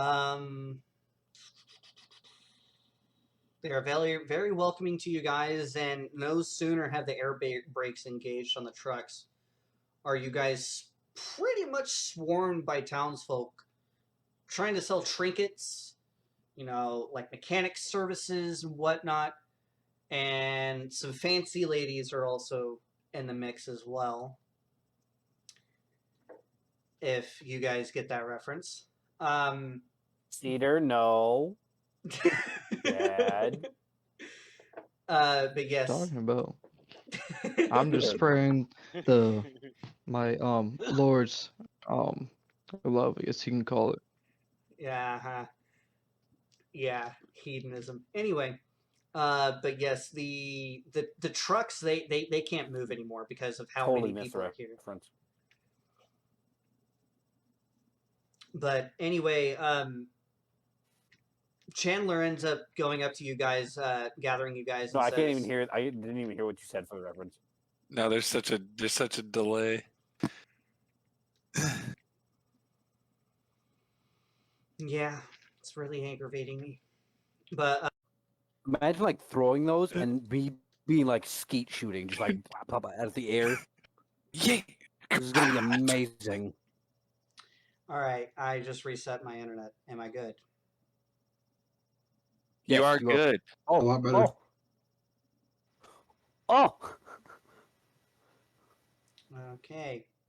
Sorry about that, ladies and gentlemen. My internet is being shite. So Rodney, how much steel piping were you wanting? And there he goes again. And it's back. And the lag is real.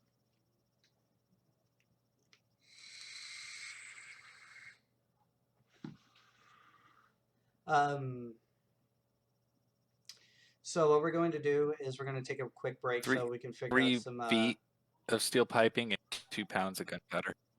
Okay, I will give you the numbers on that here in a second. What we're going to do is we're going to take a quick break and try to figure out this technical bullshit, and we will come back. So for those of you watching, we will be right back, and I am very sorry about all the internet bullshit that we're going through. So yeah, see you then. Yay, and we're back. Sorry about that, ladies and gentlemen. We figured it out though. Someone was downloading a game and my internet was taking the biggest of shits. But yes, absolutely shit show city. But anyway, you were so proud of those So proud of signs, myself. Baker. I am so proud of myself. I can't believe I came up with those. It was great. Okay, so I don't know what all the stream was able to get. But we're just gonna keep on going. We're gonna keep on rolling through this shit, and we're gonna have some fun here. So, after you were done on your little shopping spree, where are you going to go, Rodney? I'd probably head back to the trucks to a safe area and start Tinkering some bombs up. manufacturing. Yep, start manufacturing explosives. All right, so we have one person looking for some rumors, and we have 3 people wanting to get a decent meal in their bellies. Also, once I'm done, I'd like to go shopping to see if I can find some parts. You know what I'm talking about. Yeah. So everyone who is in the tavern, I need perception checks. The person looking specifically for rumors will have that perception check at advantage, and I believe that was Morgan that was looking for rumors. You You would be roll correct for in me really assuming quick, this. Warren. I'm outside. Okay. Do you know what your perception modifier is off the top of your head? 2. So that would be 17 that you rolled, which is fine. Thank you. Marty, what did you get? I got a 23, sorry. Okay, so 23. What about Patty Boy? Cedar. I got a 16. 16. And Morgan?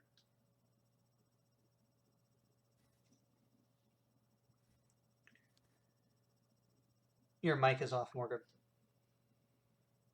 Yeah, sorry. That's going to be a 13.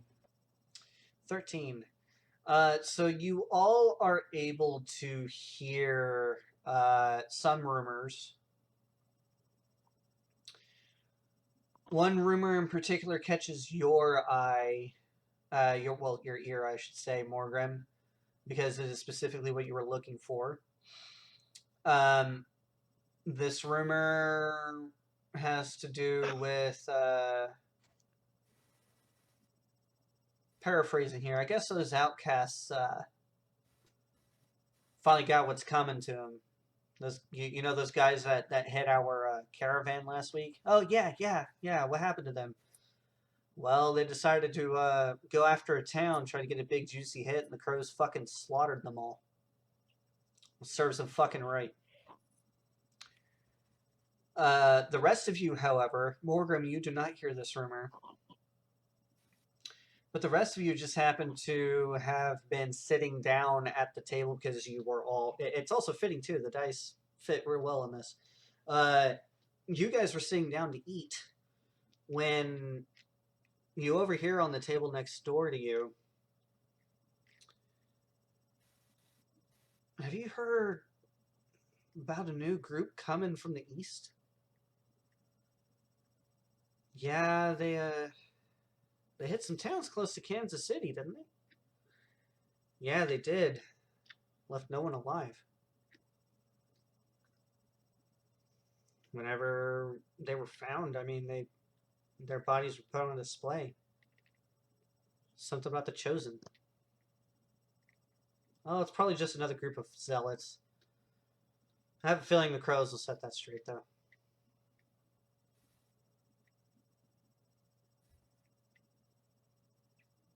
I see you grinning over there, Baker. Shut up. I know what's coming. I can't say anything because I don't know. For those of you at home, I helped create this campaign, so I know what happens. But to a point, I don't. So yeah, that's what you guys hear. Do with that as you will. With Rodney, I'm going to need some Tinker's Tools checks. First off, how many bombs are you trying to make? However many I can make with 5 pounds of gunpowder, 3 pounds of gunpowder, and 5 pounds of steel pipe. Okay, so yeah, give me a Tinker's Tool check. So just a D20 plus what? Efficiency? D20 plus. Well, technically, I would say that's going off of your intelligence. So D20 plus intelligence plus proficiency. Okay. Considering the way that you're using them. So the first one will be a... Those of you 16. at home, if my ruling is wrong, go ahead and drop down in the comments. But anyway, what was that? 17 or 16? First one will be 16 for the first one.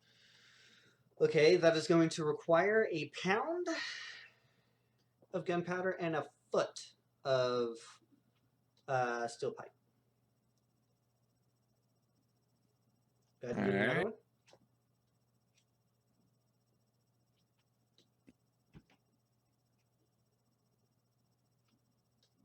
Oh, that one's trash.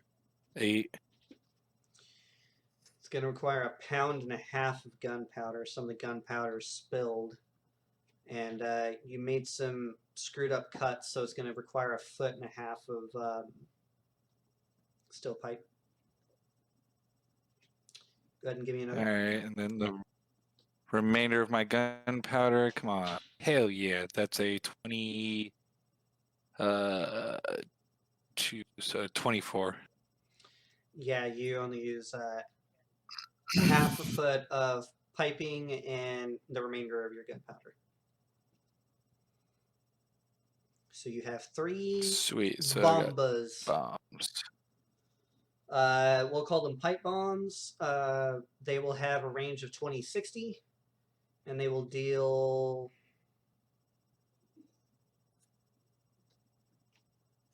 I'll say 44 damage. Awesome.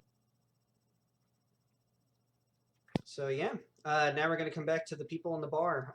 Let's go to Morgan first.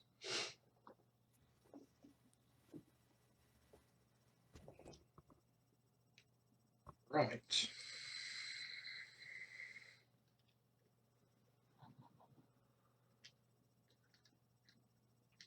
So yeah, you heard that rumor, Morgan. Are you gonna do anything with it? So are we talking about the? So I didn't hear them talking about the town that we just left, but I did hear them talking about this new. No, group it's the that was other way only about around. the chosen. It's the other way around. Other way You- around. My bad. Okay. So we eradicated them. So I am fairly content in my knowledge of that. And that was really the only thing that I was in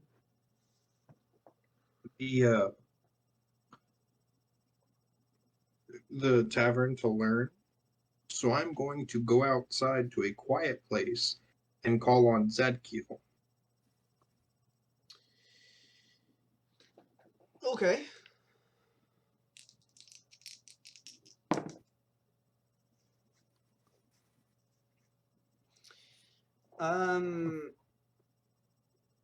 How long? Like, describe to me what you were doing here. What do you mean? Like, are you gonna go kind of outside the town and find a nice, quiet tree and pray? Are you gonna be praying on your hands and knees, or are you gonna be praying sitting down under a tree or something like that? What are you doing? So it's not so much prayer because, I mean, speaking biblically, you don't pray to angels. Yeah. So more or less, I'm just kind of calling out to Zadkiel, trying to get his attention, like, kind of beckoning him, if you will. And in what way are you doing this?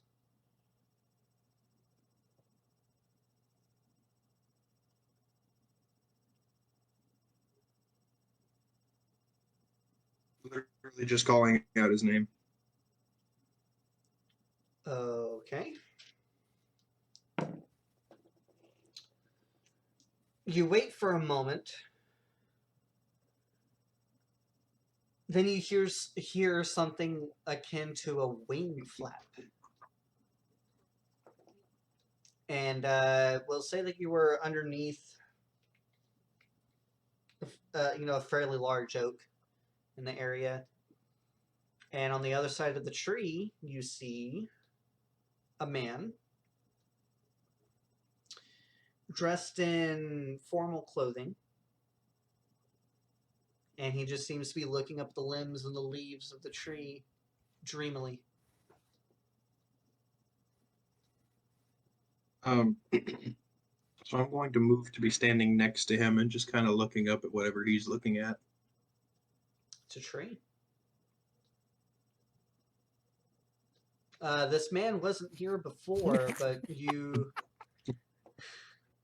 yeah, go ahead and give me a perception check. You do know that this man wasn't here before.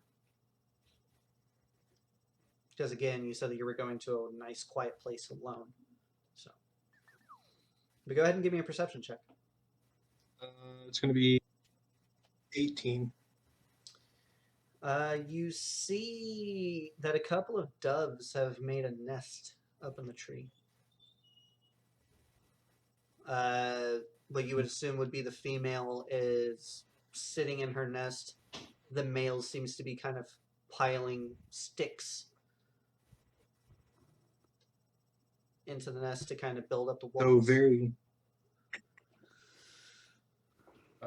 So very, very soft spoken. Just, thank you for coming.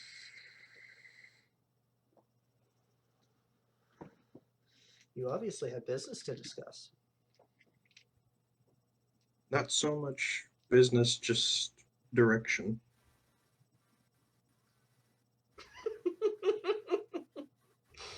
What kind of direction are you looking for? There's north, south, east, west. Wasn't aware angels were built with a sense of humor. Not most, I will say. No, I'm more looking to see what the Father's will is. Oh, the pious man that you profess to be. Anyway, there are some reports that we have been seeing of a very large group headed west.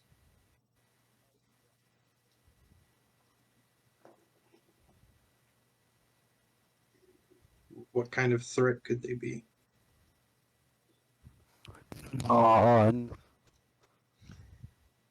Well, let's put it this way. They are so very, very much grotesque. They like to place the bodies of their killed on their vehicles, displayed across their hoods. You know, your typical junkie for violence. It's their numbers that concern me. Well, are we talking about Israelites entering into Canaan kind of situation? Do you want all of them gone?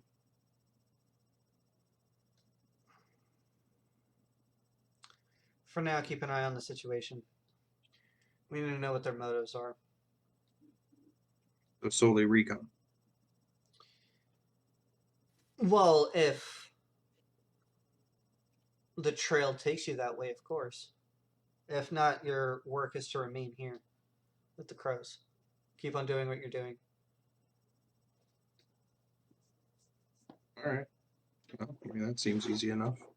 You said they're out west, yeah? Yeah, admittedly past where where this group patrols, but if they were so inclined, they could definitely traipse into the territory of the crows, in which case I would imagine that the crows would want them dealt with. They're out east in Kansas City. We're in Boulder, Colorado, Yeah. or Carson, wherever we are. Yeah. They're out east. My apologies. If I got cardinal directions fucked up, then yeah, that's my bad. They are east of Kansas City at the moment. I'm gonna buy you a compass. I'll definitely keep that in Yeah, while mind. you sitting there talking about this is north, this is south, this is east, that's west. I want an azimuth. Come on, man.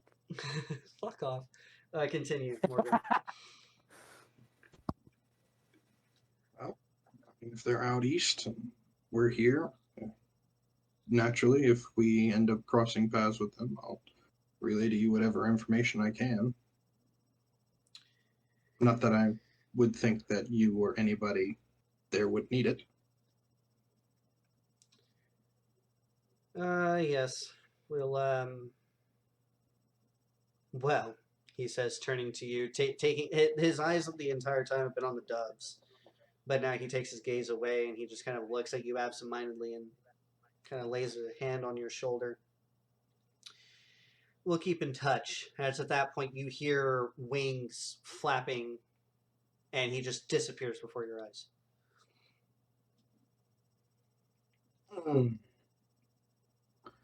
I just kind of mutter to myself, I wouldn't have thought that the Angel of Mercy would have such a sense of humor.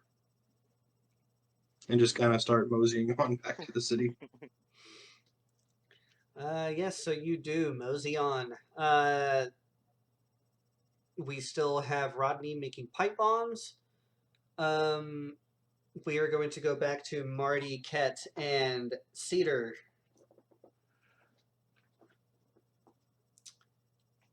What are you guys doing with that information that you just learned?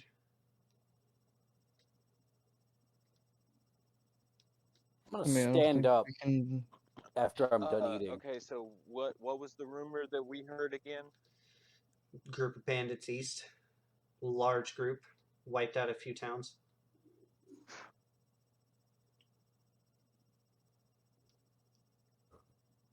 I'm going to stand up after I'm done eating and make my way outside. Do I see Chandler or another Brave out and about? Give me a perception check. Cedar, what were you doing? I guess I'm gonna be going back to freaking what's his name? The little Chandler. captain dude, Chandler. or the guy in charge of me of the break. Yeah, him. And let him know about the rumor I heard. Okay. Kat, what are you doing?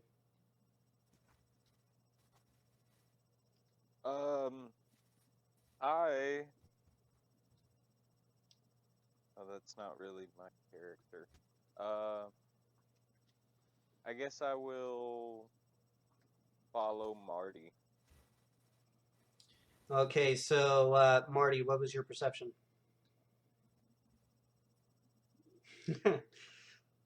What was the number? 1. Nat 1. All With- right.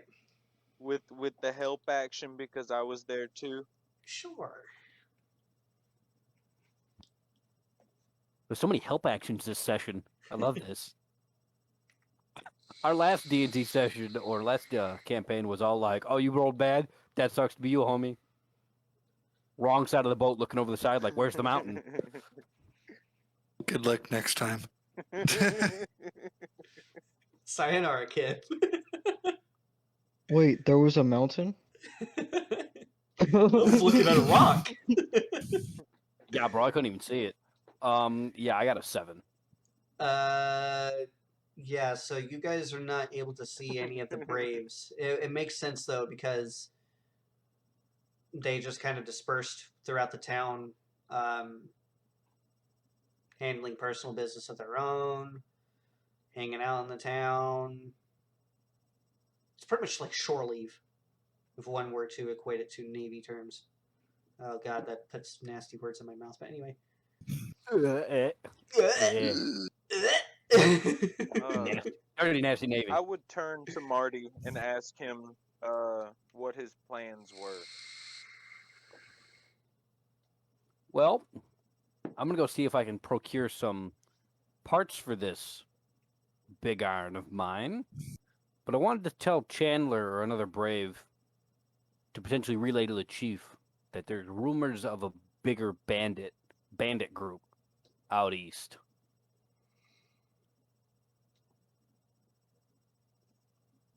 Okay.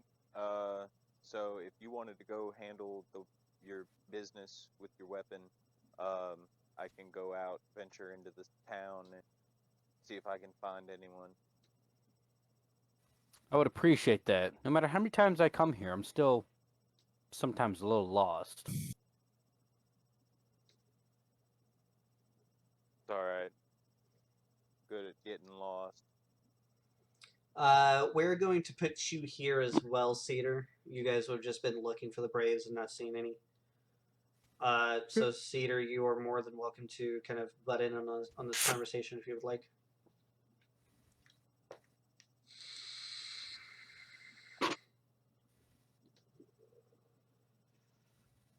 Hey,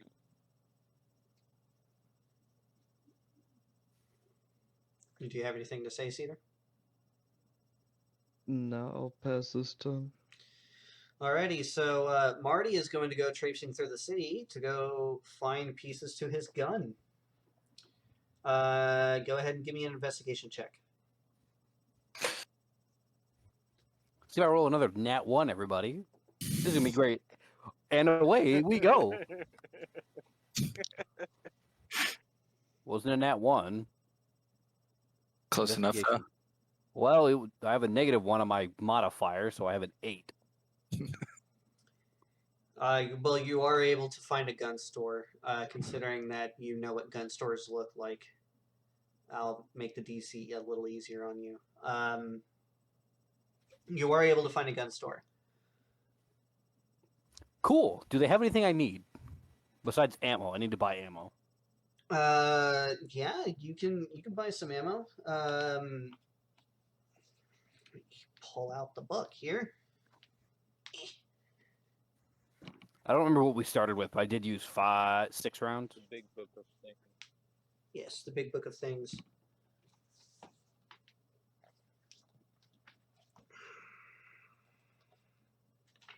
Use 6 rounds of your rifle ammo, and we'll say 3 of your pistol because you were executing prisoners with your pistol.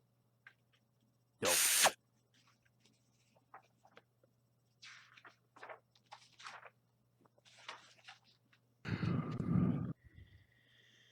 So 10. No. 10. It doesn't have a cost in here. That's wonderful. We'll just go with 3 gold. 10 bullets of rifle will cost 5 gold, and 10 bullets of revolver will cost 4 gold. So with that, buy as much Dope. as you want. I'm just gonna buy 1 stack. Okay. So it'd be 8 total, or just 4 for both. If you're wanting both types, it would be 9. What, like 9, cool. And how much? 1 stack of each would be 9 gold. Okay, and how much did we start with?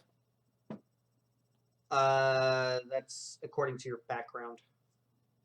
So I believe your background started with 15, and then you got another 30 tonight, and whatever was divided amongst you guys for the scrap. No, ammo.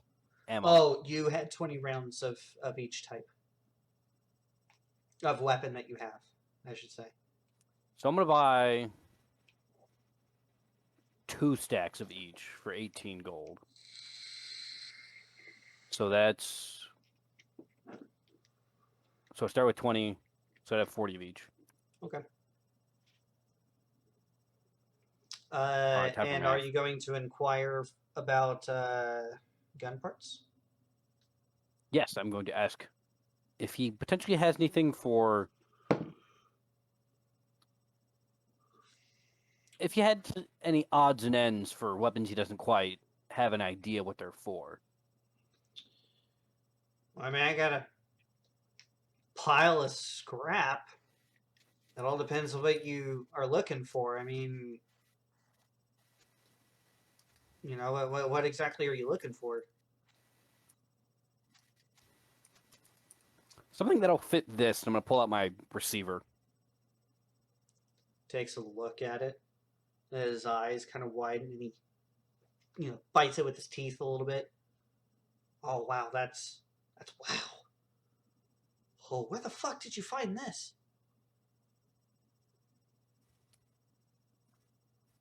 My birth father had it just kind of floating around. Family heirloom. Never could get it to work. Me, I've had a little more luck. Well, you're missing a lot, but I mean, just to have the receiver itself, I mean, geez. I do have a part, but I think it's going to be way past your price range. How much do you want for it? Well, he places it down, and he goes in the back, and you hear him kind of rummaging around and then cursing. Something falls. More cursing. Then some rummaging. Aha! He comes out with a barrel. Well, I got this. 44 Magnum. It's a bit long for my taste.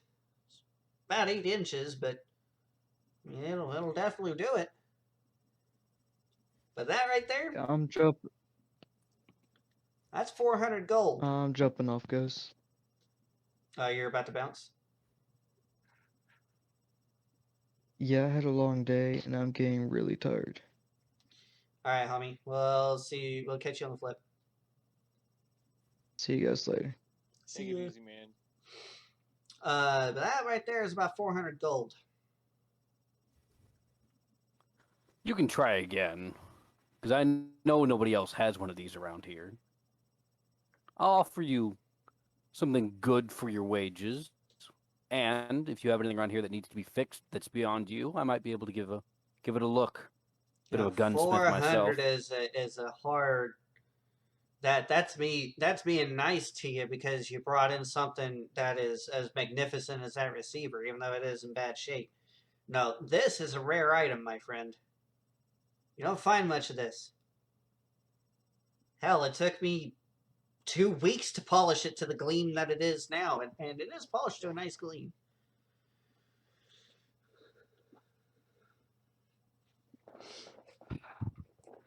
Why can't you make this easy on me? Dang it. I told you it's something that you're not going to get immediately. I know you're not gonna get it immediately, but I figured like the parts would be like pretty spread out, not expensive. Well, they are spread out. It's just they're also Especially with- expensive. I hate you. I'm about to rob this man. I'm kidding. I'm not robbing this man.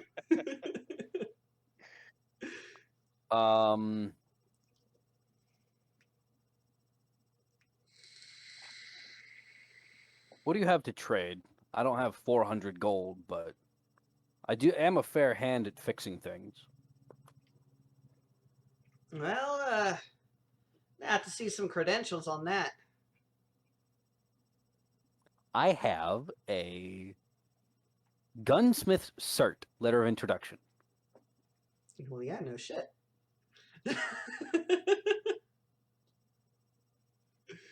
Are you going to provide it to him? Yes, I am going to. No, I'm going to just stand there and stare at him. Yes, I'm going to hold it up Mm. and hand it to him, and He ends up taking it and he.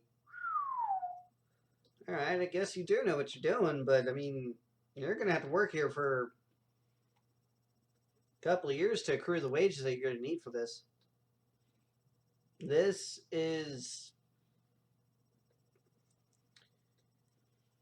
They're known as big irons. And big irons, they are very, very, very expensive weapons. Fire a lot of different types of ammo too. It's the temperament of the cylinder, the rigidity of the receiver, and the strength of the barrel. That's able to, you can fire incendiary rounds, magical rounds, a whole bunch of shit. I can't let this go for any less than 400. That's me being nice.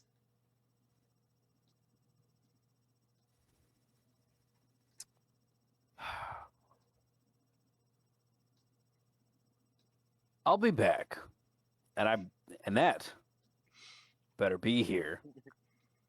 But I here's guarantee you ain't nobody in this town gonna be able to buy this. Not anytime soon, anyway. Those who can buy it don't know what the fuck they're looking at. And he picks up the barrel and puts it back. I appreciate your help, sir. At least now I know where some of the parts are. Oh, absolutely. And if you need help putting that thing together, I'll just the thought of just being able to touch one of the yes. And he goes and he goes in the back and puts his parts up. Ket, what are you doing?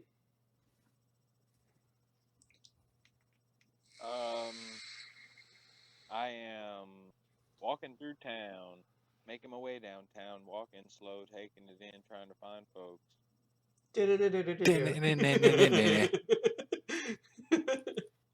Who are you looking for in particular? I guess really any crow, but I would be keeping a special eye out for Chandler. Okay, give me a perception check. I mean, not a perception, investigation.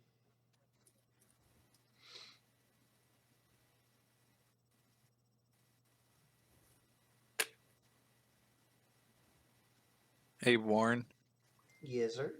I don't want to follow suit like Pat too, but I got this massive headache. I'm gonna bounce. All right, homie. I'll catch you on the flip.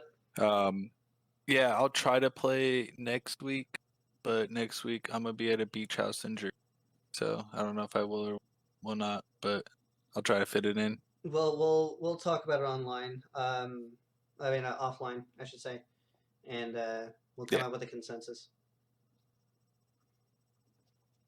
All right, I'll catch you guys later. Goodbye, audience. Sorry for dipping out early. Later, homie. Later, homie. Man, You've everyone's lost leaving me. everyone. Everyone's leaving me. It's because I had bad We internet. we've literally got half of the crew. Everyone's We're just still like leaving me. not quite halfway done. We're kind of halfway. Yeah, a little over half. Yeah. So, what was your perception check there, my dude? 14. That was just enough. You do end up stumbling up to a house full of fancy ladies. They are, you can see a couple of them wearing corsets and longer dresses, more or less like the old timey um, fancy ladies, I guess we'll say, because that's exactly what they called themselves back then. And they do end up trying to solicit you for services, but alas, you push past them, and you do see a couple of braves, one of them being Chandler. They are talking to a couple of these ladies.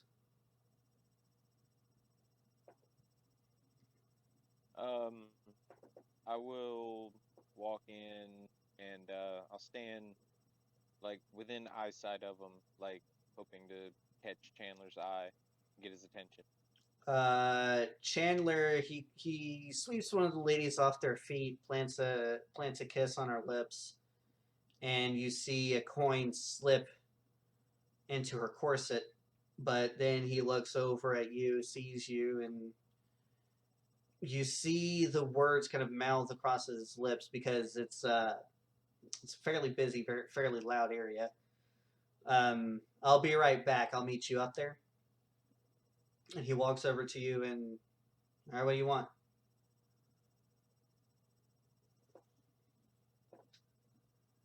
I'll let him. Just wanted to let you know there's a rumor of a larger group of bandits to the east, Warren. Yeah, to the east. Yeah. Well, where are they? Wanted to know if you wanted us to. Do I know where they are? You heard east of Kansas City, but you also know that that's not necessarily Okay, where you that's what patrol. Okay, so I would tell him that yeah, it was east of Kansas City, but it's a bit out of our normal patrol. Well, yeah, and there are also rumors. Rumors happen all the time.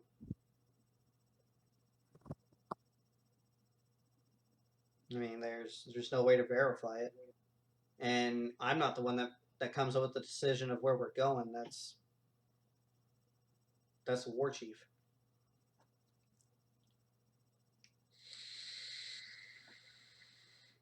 All right.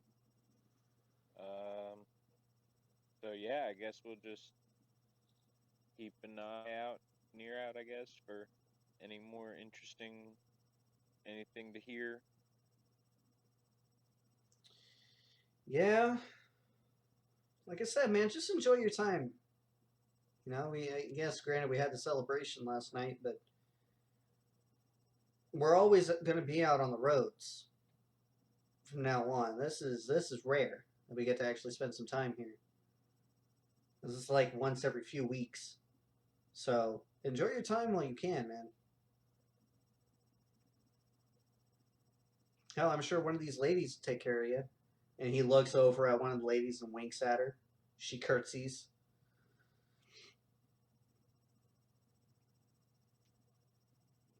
I think I'm good on all that excitement. I will. I'll go find my fancy elsewhere. Suit yourself. And he just kind of, stumbles back upstairs. And once he starts getting halfway up the stairs, you see his pace quicken before he disappears upstairs. What else are you doing? Kind of chuckle, shake my head, make my way back outside. Well,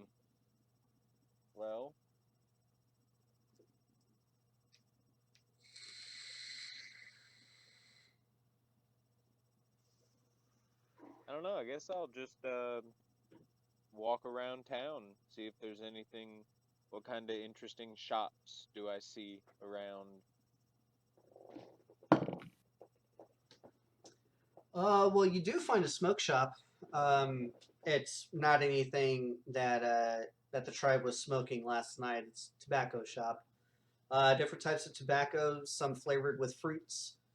Um, there are some pipes in there, mostly wooden, but you do see some ivory ones that have price tags of the hundreds of gold kind of labeled under them in fine filigree. Yes. Um, but yeah, there are a couple of people behind the like display counter that are handling customers that will suit your fancy.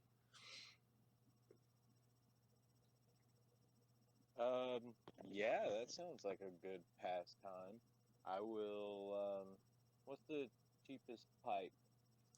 The cheapest pipe is a gold. It's fairly plain, just a plain old pipe. It comes with a complimentary lighter. It is something akin to a Zippo, but not necessarily quite like a Zippo. It's more or less like it looks more or less. How should I explain it? Like a generation before Zippos, where it had like a long wick. It was like maybe long and cylindrical, had a long wick in the bottom where you would put the fuel in, and then you flip it up, hit the striker, and it would burn. But the cap on it was like a very small, thin piece of metal. But it comes with a complimentary lighter. Yeah, I think I know what you're talking about. Yeah. That's cool. Thinking maybe I could get a fancier one. What could I get for, say, 10 gold? First of all, how much is the tobacco? The tobacco. We'll get a fruity flavored tobacco. We don't have to be specific. Yeah. So a fruitier. It comes in fruits of all tastes. There's cherry, mango, uh, peach, strawberry, watermelon, things of that nature. Um, if you're going for fruit, it's going to be 5 copper per bowl. Like pipe bowl. If you're just going for normal tobacco, it's just 1 copper. All right, cool. So, copper.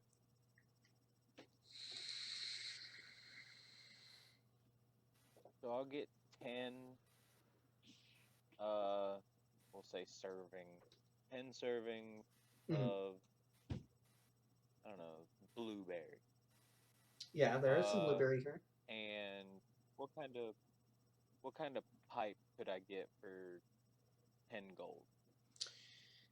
For 10 gold, you can get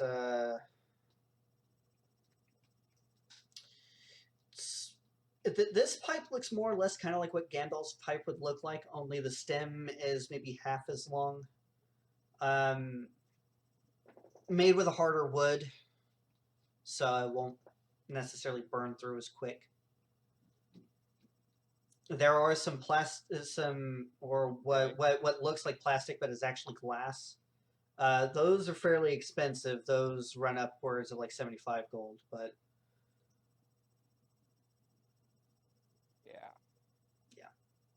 yeah, I'll take that one for 10 gold. So 10 gold for that, and then 3 gold for the tobacco. You're getting okay. So yeah, that makes sense.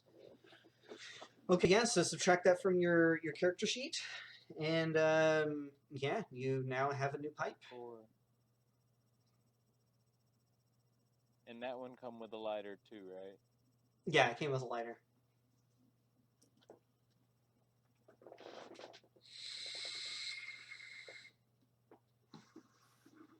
So Morgan, coming back to you, buddy. Morgan is here. After your talk with your angelic pal, what are you doing? I believe I'm going to go rest at the moment. Okay. So now we're going to come up to Marty. Marty, do you have any other business in the city? No. No. Let's go. I smashed my finger. That hurt. Okay, so yeah, the next couple of days you guys spend, some time in the town. Unless you guys are wanting to do anything, we'll just say that you guys mostly just keep to the trucks, not necessarily do anything. Which all the veterans tell you that you're wasting time, precious time that you could be going and having fun. But they all Some chalk of it us up are to poor. they just chalk it up to newbie. I don't know. They bring up the term hooaness and go about their business, but as quickly as you guys came in, you guys have left. You then come, you guys are given the briefing of, we're going to be going along for our, gathering tribute, patrolling, things of that nature. One of the nights, there are some gunshots being fired, but it was only a group of maybe a couple of cars, and once one of the land ships breaks off with an escort of 10 buggies and, twice as many motorcycles, they definitely beat feet because, again, these trucks have a lot of twin mounted 50s on them. And yeah, they just left. They chase them for a mile, radio that okay, they've left the AO, they don't want none of the smoke, and then they come back, rejoin the column. But you come up to the first town. The first town, they're definitely expecting you. This isn't necessarily a taboo town, but you're only here to spend the night and to gather your tribute, which you do see the war chief being handed a really thick pouch of what you would assume would be gold. It's a fairly large town that's got maybe, I don't know, like maybe 1,000 people in it, so they're relatively, I guess, prosperous. But you only stay the night and you keep on going. It is actually the next 2 towns over that you notice a definite change in transaction. Because as you crest a hill, the entire group comes to a stop. And what you would notice is posturing. The trucks end up moving online with each other and then moving as a broadside with all of the buggies forming up online. Guns are being loaded. Rifles are being loaded. The twin mounted 50s are being, given a good once over and then charged, loaded, ready to go.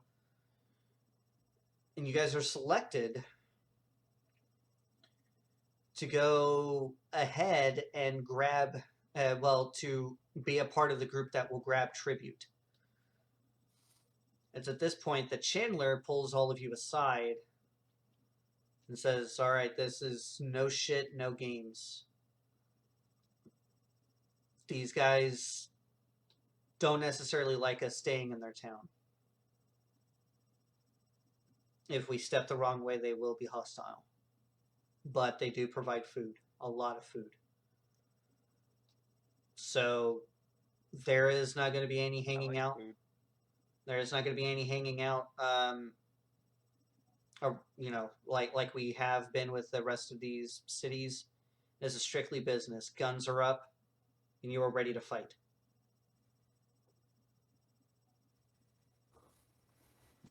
Let's get it on, boss. Got it. So it's at this point, you see the Braves, instead of being just on top of the land ships, you do see some up top manning the twin mounted 50s, but there is a war party that is just standing on a platform on the side of the truck, holding on to the truck with one hand and a rifle in the other. They have what we would notice nowadays plate carriers on with magazines in. They have some type of like steel helmet. They look like they're about to go to war. So what are you guys doing?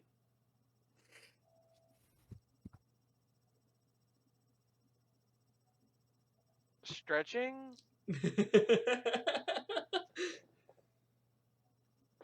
Let's get it on. He just Body puts on his hat. Let's go. Let's get it on. So I'm gonna I'm so take glad my I have that. revolver out, spin the cylinder, and be like, "All right, tonight's the night bitches die." That was the best $40 I've ever spent. Ket, what are you doing? You said stretching. Yeah, I mean, I don't know. Yeah, I guess I'm just meditating, getting my mind right, going over my guns, making sure they're clean, they're not gonna jam on me, bless the dice. Patient. Yeah, mentally preparing myself. So yes, the war chief, you see he's actually driving.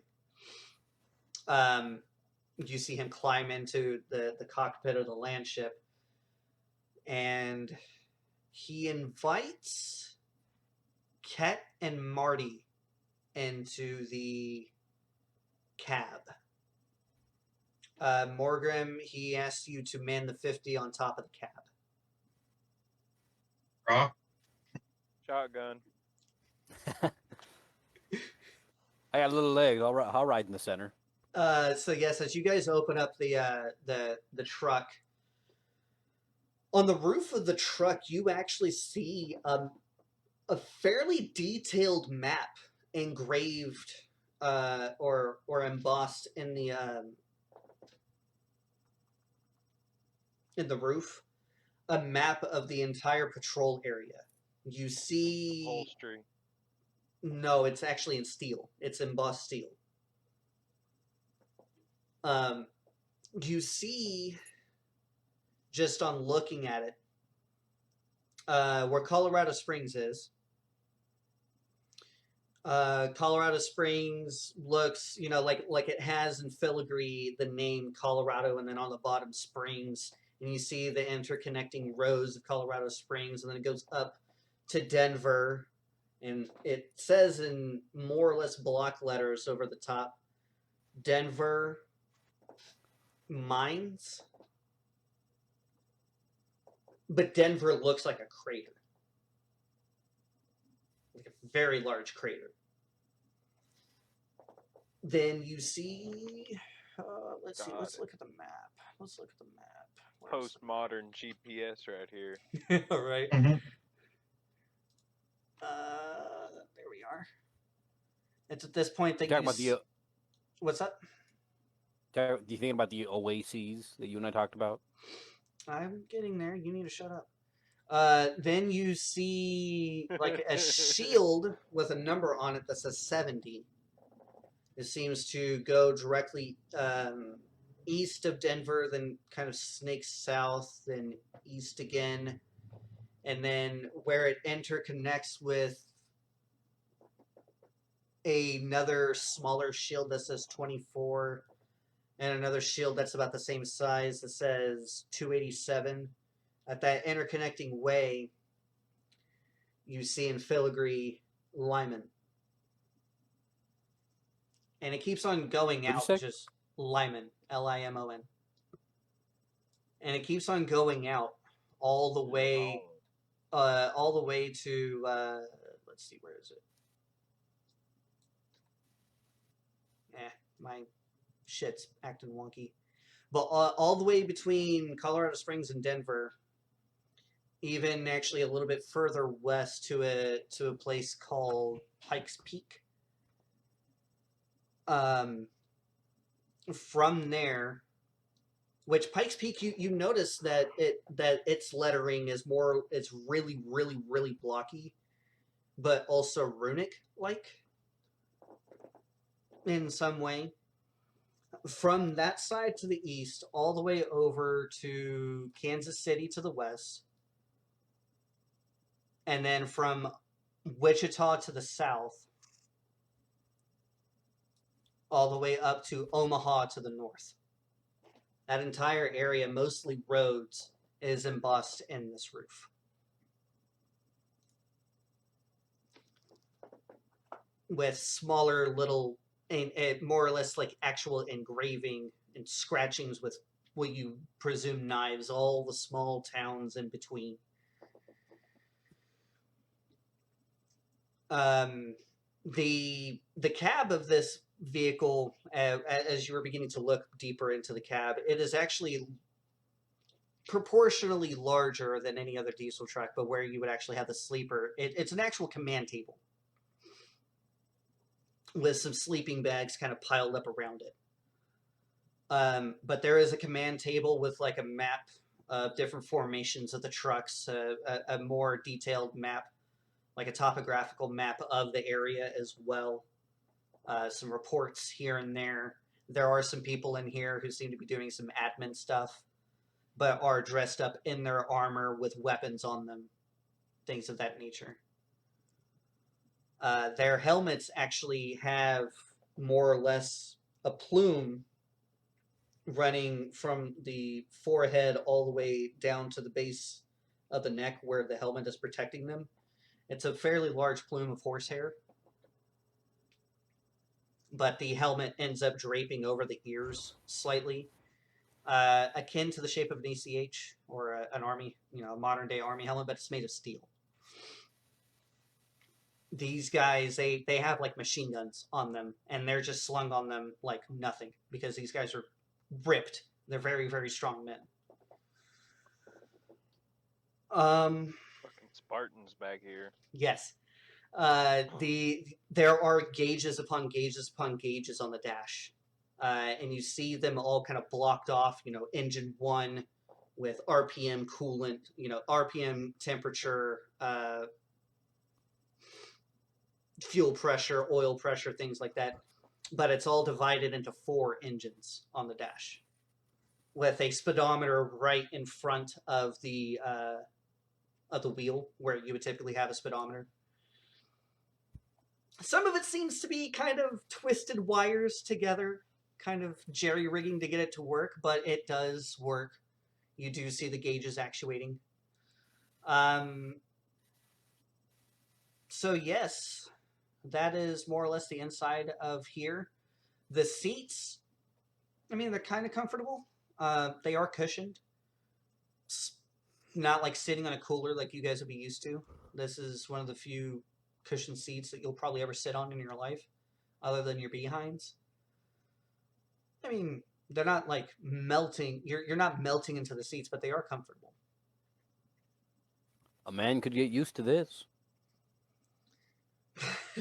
It's at that point, Chief, the war chief, he just Definitely chuckled. better than that motorcycle I've been riding on. Oof. The stretched leather just chafes after a little while. Like, Don't get walk around fucking like a used monkey to butt. it. Don't get fucking used to it. The war chief chuckles as he closes the doors. You see him pull a knob, and the truck hisses with the air brakes disengaging, and then he shifts it into gear. And you see him driving it. But driving this thing, you see several switches just on the gear shift itself, not including the different gears that he was throwing in. Because as he finishes going through a set of gears, you see him flip a switch, bring it back over, back down, and goes through another set before flipping another switch, bringing it back over. And he is rapidly throwing through gears. So yes, while you were in here, is there anything that you want to look at? Is there anything that you would like to investigate inside the truck? Can I investigate the map? Sure. I need my lucky hat. Hold on. What about you there, Ket? Fuck. I will also say, Morgan, actually, you're not on the 50. You're going to be inside here as well. Just so your character can be a part of this. Yep, that's fine. And we'll just say that the entire party is in here. So I am raptly studying the way he's shifting gears and watching him do that. Okay.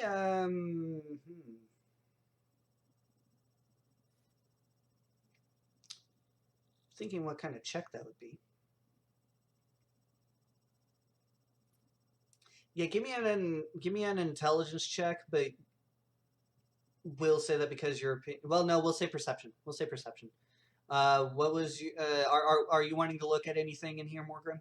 Because that all the spiel that I just explained out, you and the rest of the party is aware of it. I kind of want to look over their chart, their maps, and their charts and whatnot, and their patrol routes. Okay. So we'll say give me an investigation check as well, and then we'll come back up to Marty. Marty, what is your check?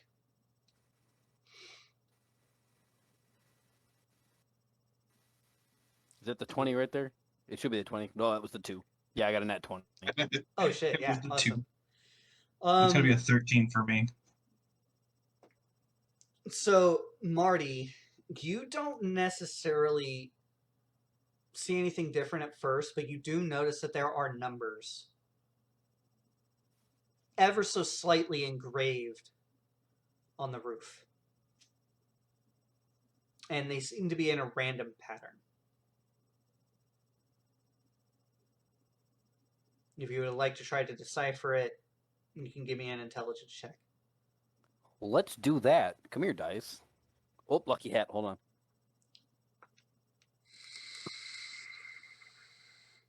This is getting ridiculous.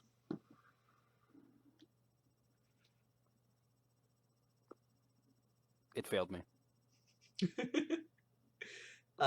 You have a moment of the numbers, Mason. What do they mean? Fuck, we're copyrighted now. But anyway. Yeah, I got a nat 1, so that's fine. Yeah, they just do not make any fucking sense to you. It starts to get to a point where you're like straining your brain and your eyes, and the numbers seem to pop out at you in red, glowing patterns and shapes, and then you just have to rub your eyes and just look away from it. Do I remember where they are located for later investigation? There are a lot of numbers here. The map is big. I will say no. Not unless you make an engraving. Can I pick one? Or like just like the closest one to Boulder City or whatever? Sure, the number is 8. We're then going to come over to Ket. 18. 18. So, as you're watching him, you've been watching him like a hawk from the get-go. The only time he ever places the shifter in the first position is in first gear. Throughout the rest of the gears, he flips a switch, and it seems to be in chronological order from top to bottom. But he shifts into the second gear slot, then runs through the gears as normal, flips another switch back to the second gear slot, goes through the gears as normal.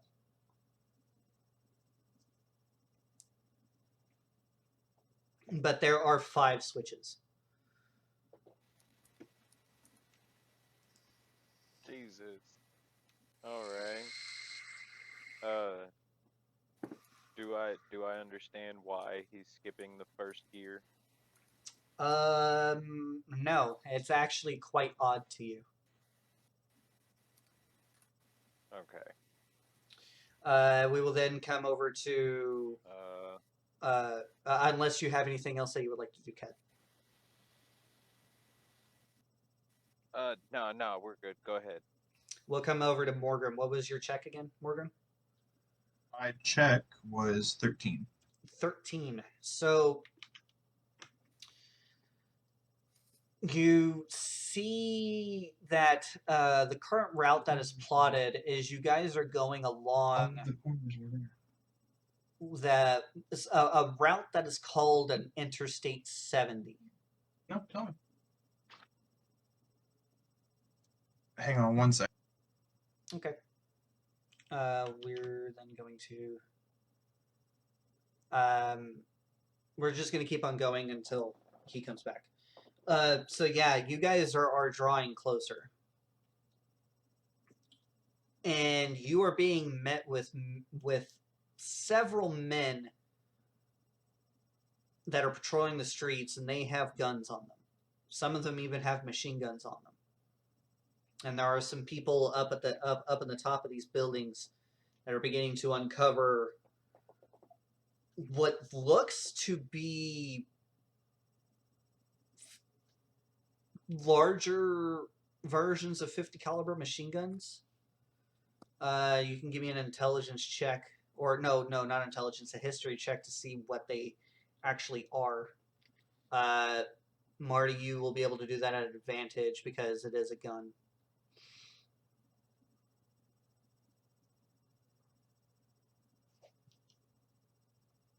Do what at advantage? I was distracted. A history check on the big guns that are on top of these buildings.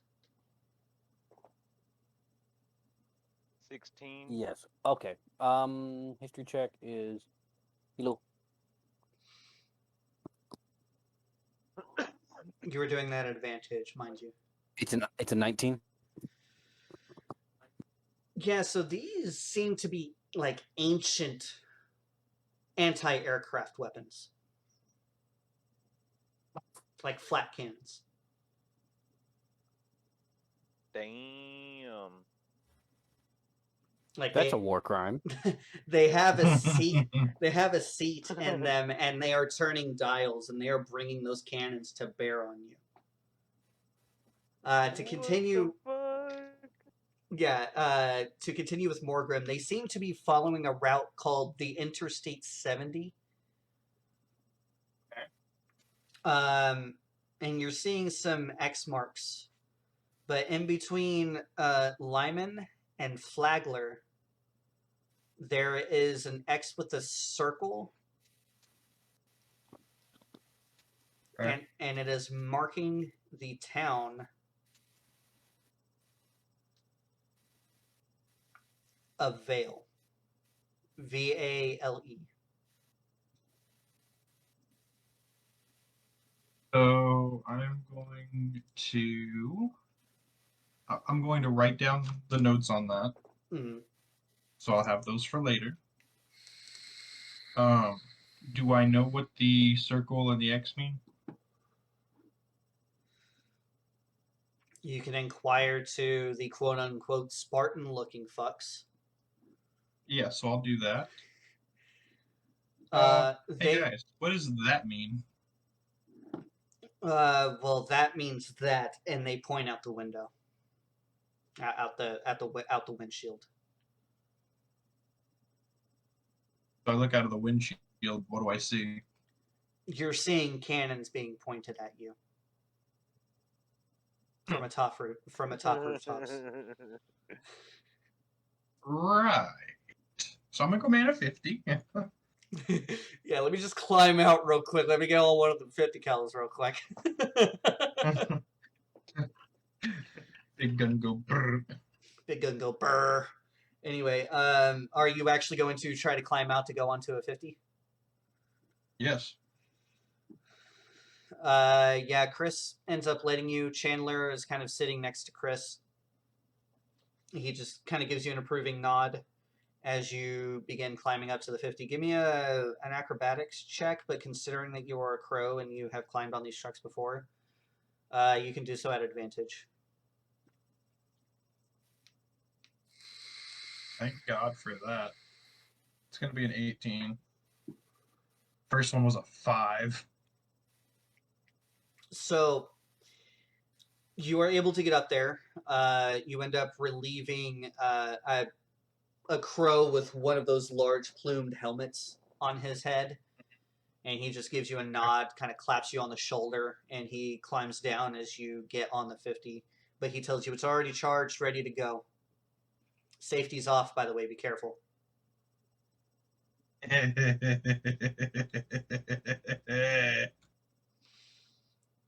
He does part you with, "Do not fire unless fired upon, please. We don't need a diplomatic incident." And then he ducks down.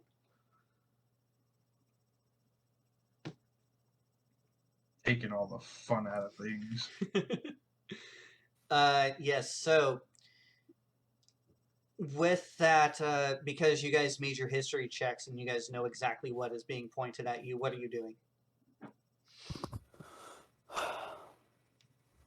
I'm gonna check the breach of my lever The action war just by chief, what the fuck? You're just going to check the breach of your lever action. You have a round in the Yeah. chamber. Yep, what we're about good. what about you, Ket? let's get it on.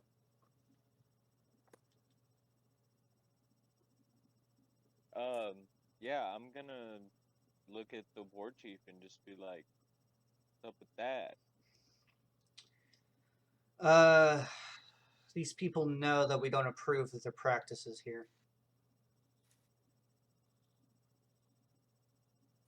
Plus, they like to be stingy with their money. What practice? He looks at what you would assume would be a watch. Well, you'll find out firsthand in just a second. Got it. That's a rare commodity. It's at this point you see him downshift and you feel the truck is beginning to slow down. And right in the middle of the town, the truck finally comes to a stop. The air brakes are hit. He barks back to a couple of the guys on the back saying, "Man the wheel, get ready to bounce out if shit pops." And then he throws the door open and tells you guys to get the fuck out. As you guys are... Oh, what's up? You ever seen 18 dudes pile out of one Humvee because they messed up the troops' seats? That's what this is gonna look like. Yeah, that's exactly what it looks like, because as you guys are climbing down, you see all the Braves that were holding onto the side of the truck. Once the air brakes hit, hell, you kind of get the feeling that before the air brakes were fully engaged, they let go and they are raising weapons and kind of advancing out into a perimeter. And they are, everywhere their eyes go, their weapon is going. And they are being met in kind with men who are pointing guns at them.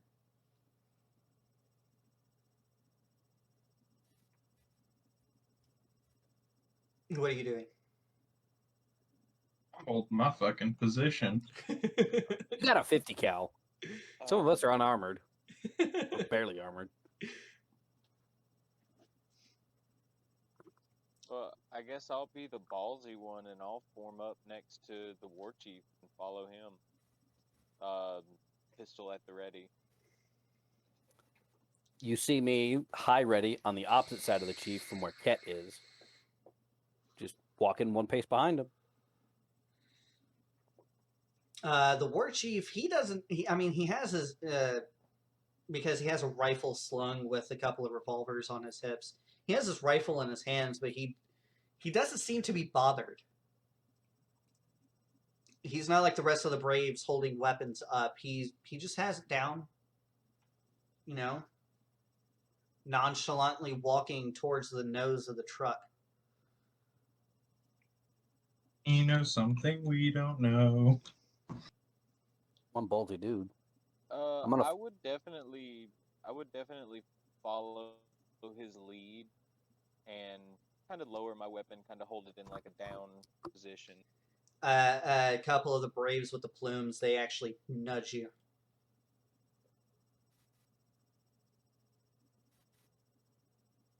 I'll bring it back up then. Just glance at him like, fuck.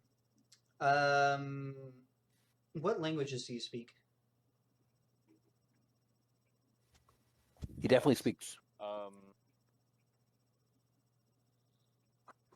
on, I'm pulling it up. Well, do you speak Sioux? Dwarvish, Sioux, yes. He says in Sioux, we're trying to make a show of force.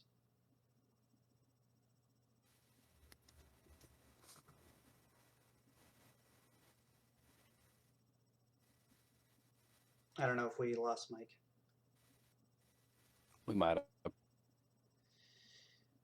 But anyway, we'll continue on. There he He'll goes. be back. He'll be back. And he's back.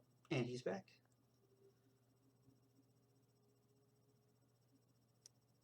Or is he back? Sorry, Dun, what dun, the dun. fuck happened? Yes, I speak Sioux. Yeah, so he tells you that we're trying to make a show of force. He says that in Sioux. God. I'll just kind of nod my head and bring my weapon up at the ready, pointing directly at the nearest soldier opposite me. Yeah, so you guys end up walking directly in front of the truck, maybe 50 paces, towards a man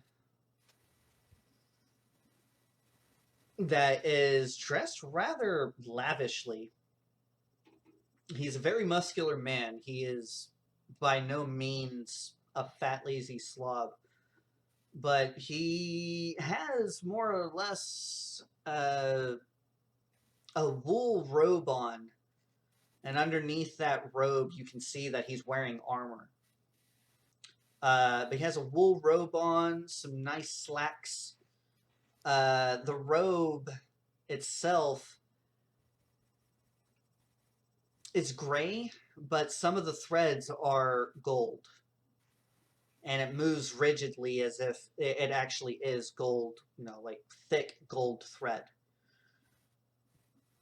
He smiles at the war chief, and you can see his teeth are.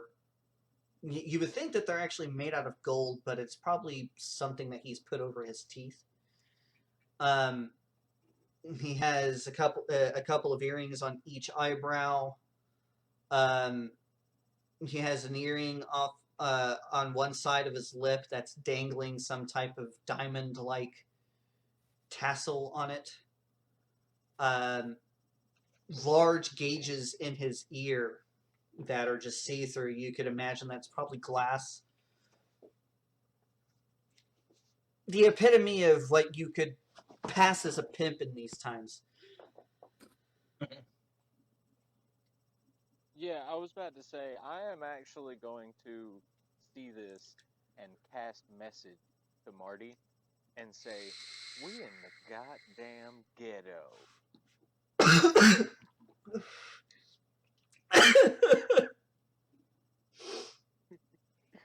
Sorry, I choked on that. No, you didn't. So yeah, you get that message, Morty. I bark a laugh, and in Sioux, I chuckled to a cat. These men don't know what just rolled into town. The great and terrible Marty Robbins. So fucking full of himself. Child chuckle. Hey, you know what? After that sniper shot, I get to be. That's part of my character. So what are you saying in reply there, Ket? I will just chuckle and yeah. I haven't okay, yeah, that's fine. I'm not gonna reply, I'm just chuckle and face forward. Christopher! So wonderful to see you again. It's at that point that the war chief, he just kind of holds up a hand, indicating for you guys to stop. Awful nice with the pleasantries this time. Are you actually going to pay up?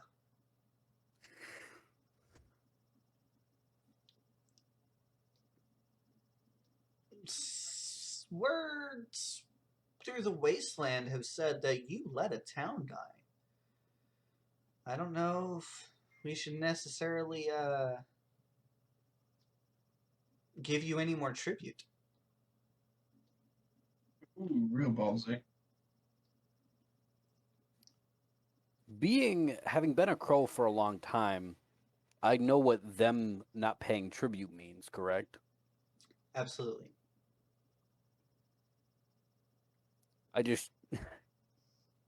I chuckle and say to Ket in Sue that's signing their own death warrant.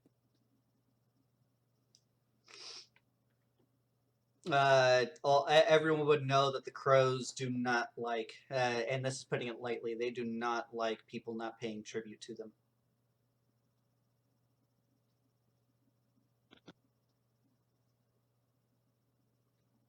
I will reply, we will more than happily give it to them. Now, why do you have to speak your heathen speak in my town? You know we travel the wasteland. So how about we cut to the chase where I threaten you and then you finally fucking pay up? We've gone through this song and dance before. I don't particularly have the right mood for this.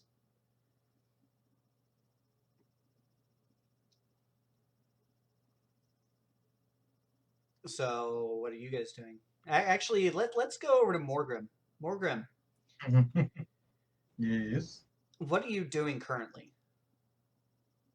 I'm legitimately just watching this play out because I feel like it's going to be very, very disgusting here in a moment. Then give me a perception check then.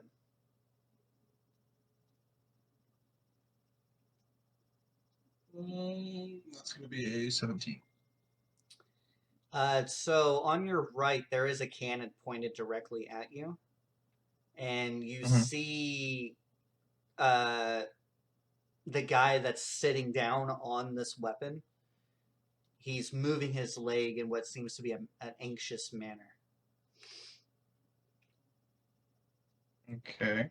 but he's also So- looking through a scope as well, and he kind of has his mouth open. And you can see that some of his teeth are missing. Hillbilly fuck. Gave the redneck the big gun. So with that, They Morgan, really did. I don't really think anything's gonna change. I think I'm gonna, hold my position. But I'm gonna keep an eye on him. Specifically because he seems kind of itchy, mm-hmm. and I don't like that. All right. You have another character rolled up, right? I? Dexterity saving throw. Yeah. Anyway, Fiends. honestly, I'm thinking I'm pretty serious this time. I don't know if I really want to hand you anything. You can hear and feel through the force the eye roll that the war chief has. And he barks an order in Sioux. Advance. Morgrim, not necessarily Marty and Ket, because they're kind of hyper focused on the leader. But you see the Braves that have created a parameter. They are advancing rather rapidly, like range walking towards the people who are aiming weapons at them, and you actually see them begin to like back up, and they're looking around rather scared. One of them looks like they might pull a trigger because of the fear. The Braves have created some form of chaos. What are you doing now, I Morgan? feel like that's what they're good at.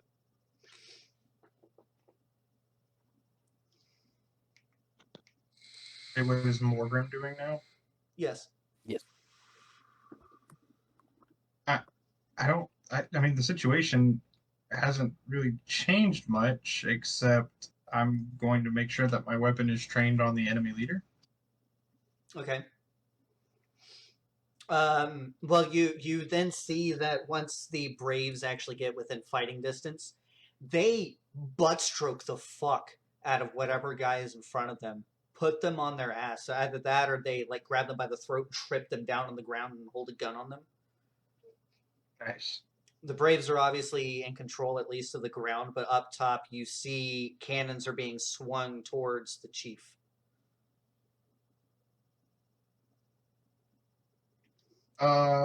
Ket and Marty can just feel the hairs on the back of their neck just stand up all of a sudden. Partially because you can see a couple of cannons ahead of you being pointed in your direction. Partially because you could feel a little bit of danger from behind, so to speak. Danger, danger, danger. They seek to do us harm. Wearing brown pants, right? Always. It's at this point that the leader of this town ends up drawing a revolver and pointing it at the chief. Okay, so I'm about to do I something will step potentially forward and really point my pistol at stupid. him. I'm gonna fire a warning shot to the left of the chief, of the guy who just fucking pulled his gun out at our leader. Are you doing that with your pistol, or are you doing that with the 50 cal? I'm doing that with my pistol. Do you really think I was stupid enough to go brrr? Okay, so I'm assuming it's just an Eldritch Blast then that you're doing. Yeah, just a real quick Eldritch Blast off to his right hand side. Marty, what are you doing?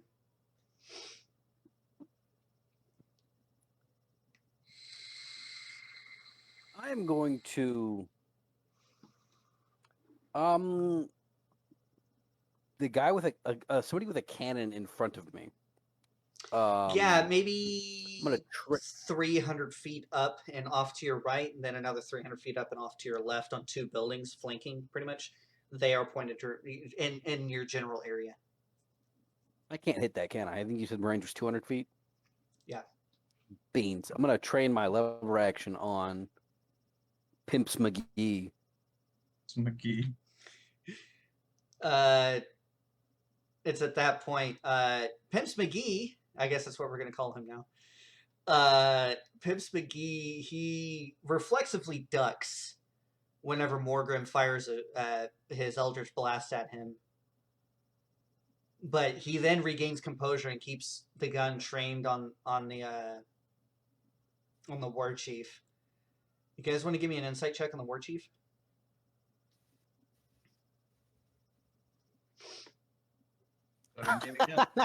Nat 20. You got lucky tonight there. Bro, the hat. I don't know what's going on with the hat, but like, on, off, Nat 20s all night. These dice like me now. Because I give it a little bit of a polish. 21. 21. 21. What about you, Morgan? It's a 17. The War Chief 15 is plus 2. the War Chief is the epitome of not giving a fuck. He hasn't raised his weapon. He hasn't flinched. He's just staring this man straight in the eye.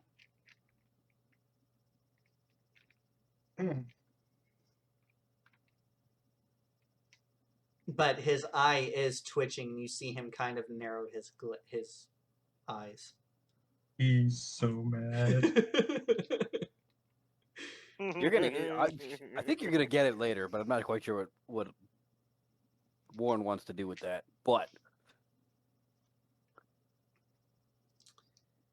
it's at this point that the War Chief tells Pimps McGee, "We all know you don't have the balls." Bam. And obviously, I have an itchy trigger finger back there, so let's play ball here.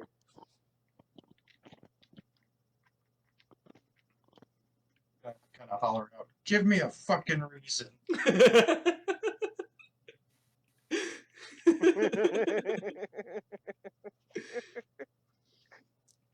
There is a bit of a tense moment, and then you hear a click as as Pimps McGee actually pulls the trigger, but the hammer doesn't fall in a round.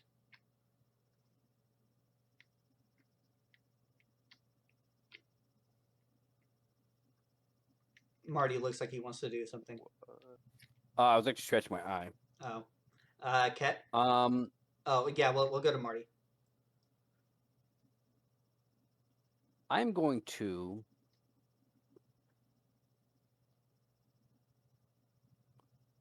I don't know what I want to do. You want me to pass? I'm gonna hold. I'm gonna hold. Go ahead. Okay. Go Ket?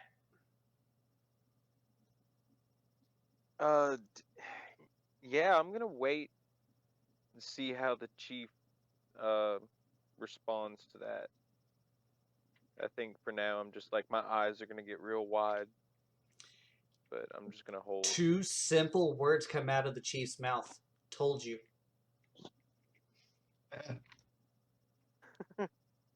Now where's my tribute? And at this point, the chief steps closer to this guy. Pimps McGee. That's this NPC's name now. Thanks for that. Yeah, let's go. Pimps McGee. It's at that point he just you see him kind of turn his head and nod at the chief. Then he cocks the hammer, points it at the chief again, and the chief stops and just turns his head like, really? He holds it there for a second, then raises the weapon up in the air and fires it, and actually goes off. And it's at that point you see a smaller truck begin pulling a trailer out of a building. There's a warehouse further on in the back of the town, and a door opens, and a truck, a very smaller truck compared to the land ships, ends up pulling out a trailer and is driving it towards you guys.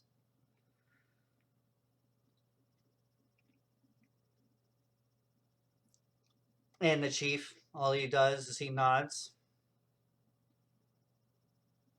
But then he steps closer and decks the fuck out of Pimps McGee. Lays Get him flat fucked, out on his Aaron. ass. And then pulls out his pistol and stuffs it in his mouth. Those teeth would make a nice tribute. Are you saying that out loud? Yeah, let's do Yeah, that. let's do that. Okay. You actually hear a chuckle out of the chief. But he then leans forward, and you can barely hear it, but you do make out the words. You point a gun at me again. You better pull the trigger. Because next time, I won't be so nice. Then the chief kind of looks around at the guy, takes his gauges out, stuffs them in his pocket, pulls the gun out of his mouth, holsters it, and walks away.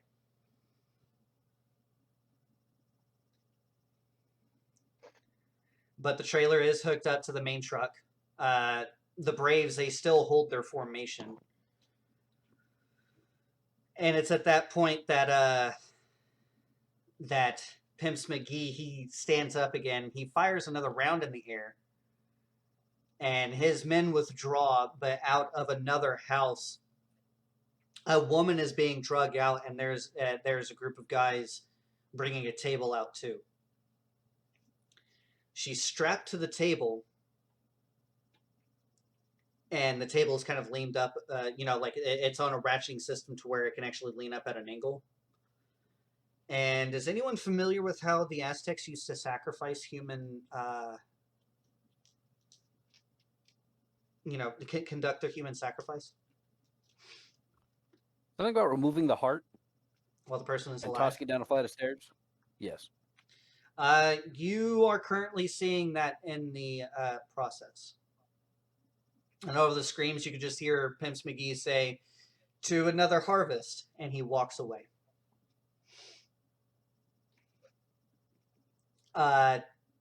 You can give me insight checks on the Braves, if you'd like.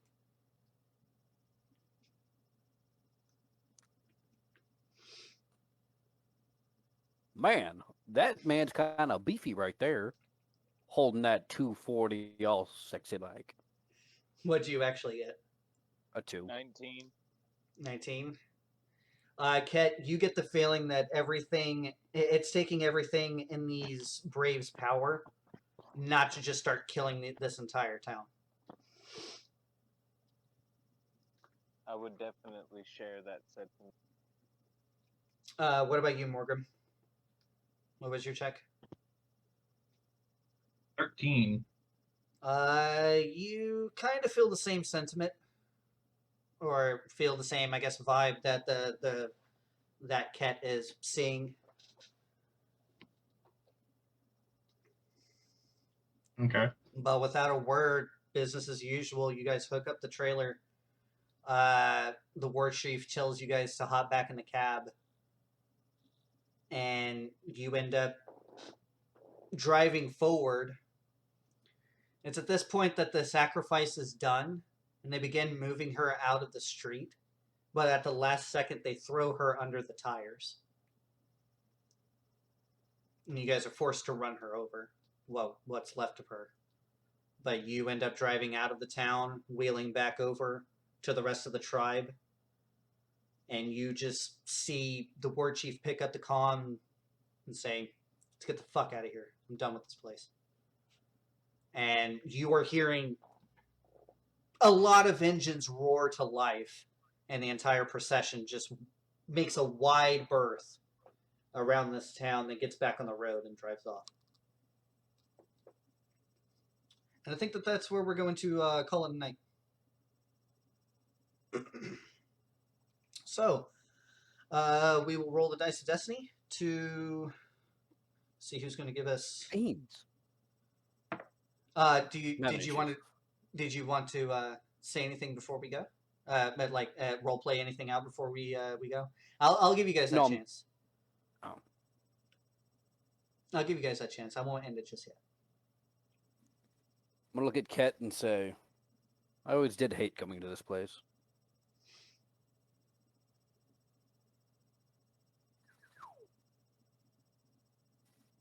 Yeah, I could definitely see where you wouldn't look forward to the trip. Morgan will also say that you're here as well. I mean, I don't have the same affiliation that they do with the Crows at this point in time, so I mean, this is the first time for me, y'all. Well, I mean, you can also not like people doing human sacrifice in front of you. Oh, yeah, no, that is a problem. That shouldn't be a thing. May have to talk to the chief about that. Just saying. Well, he's overhearing this conversation because you guys haven't left his side. Chief, we are aware that human sacrifice is wrong, right? We are aware, but they provide most of our food. You'd think with the tribute we take from them, we'd have bled this town dry. 10 years ago. Well, for some reason, they've able to provide all of the tributes that we've been requesting. For some reason, the town always has food. I don't trust them though. If there is a chance that they can see, they'll stab us in the back in the first chance that they get. Today was actually, they were Bet you we ballsier eat than their usual. food. You should have just let me kill him. But then you'd go hungry. Well, if they always have food, they have to be getting it from somewhere. Can I roll a history/religion check to see if I saw anything to who they may worship as we come in? Obviously, being Native American, I would know like that was Aztec, but beyond Yeah, that, it could just sure. be a display. Sure. You pick, please. Actually, you know what? It's a -1 on both, so it doesn't matter. Rolling dice. I got a 4. I can't tell jack squat. Yeah, so well, we'll just leave it off with him being like, then you'd go hungry. It's that simple. We all have to do what we have to do to survive, and because we can't ascertain where they're getting the food from, it's not like we can just kill them as much as I want to. They've been supplying food to us for like 4 years now. I feel like we could get the information that we need out of them without much of a fight. He's a coward, but he's also smart.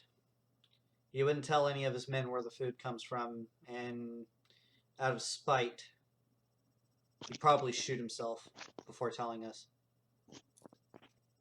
I never did want to see what a flak cannon would do to a human body. I'm glad you didn't have to see that today. Those things always give me the fucking creeps. Though it would be nice to have them on their trucks, I will say. Might be able to rig something up. Possibly. Ket, you're being awful quiet. I mean, Ket's pretty neutral to most different ideas and stuff. Not really aligned with any kind of religion, so it doesn't really, other than just the weird creepiness of it, it doesn't really bother me all that much. I'm just kind of watching the road, trying to see where we're going next. Okay, I think that's a good place to leave off. So yeah, now we're going to end the session and go into our end of session review. For those of you guys who don't watch, thank you guys for watching. Please like and share this video, all that good stuff. Be sure to like the page if you're watching live. If you're watching on YouTube, please like, share, subscribe, hit the bell, all those good things, leave a comment. Everyone, please comment. That helps out the channel and whatnot. But if you do watch our end of session review, the first person... The algorithm. Yes, we must appease the lizard men. But the first person who is going... the first person who's going to give us the review is Austin. Oh. Another very roleplay intense session, for sure. I think that I need to make sure that hindered us. That my roommates don't download things while we're playing. Yeah. Well, there's that. There's also the whole aspect of we were down half of our usual strength, so that didn't really help. Yeah. But To nothing. be fair, the guys that aren't here were a bit of loose cannons that could have devolved very quickly. No offense, guys, if you're watching. That's true. I really feel like if Pat was here, I feel like we would have started a fucking war. Oh, absolutely. And a war it would have been. It would have been glorious. More chances for sniper shots. I would have just laid down the Daka.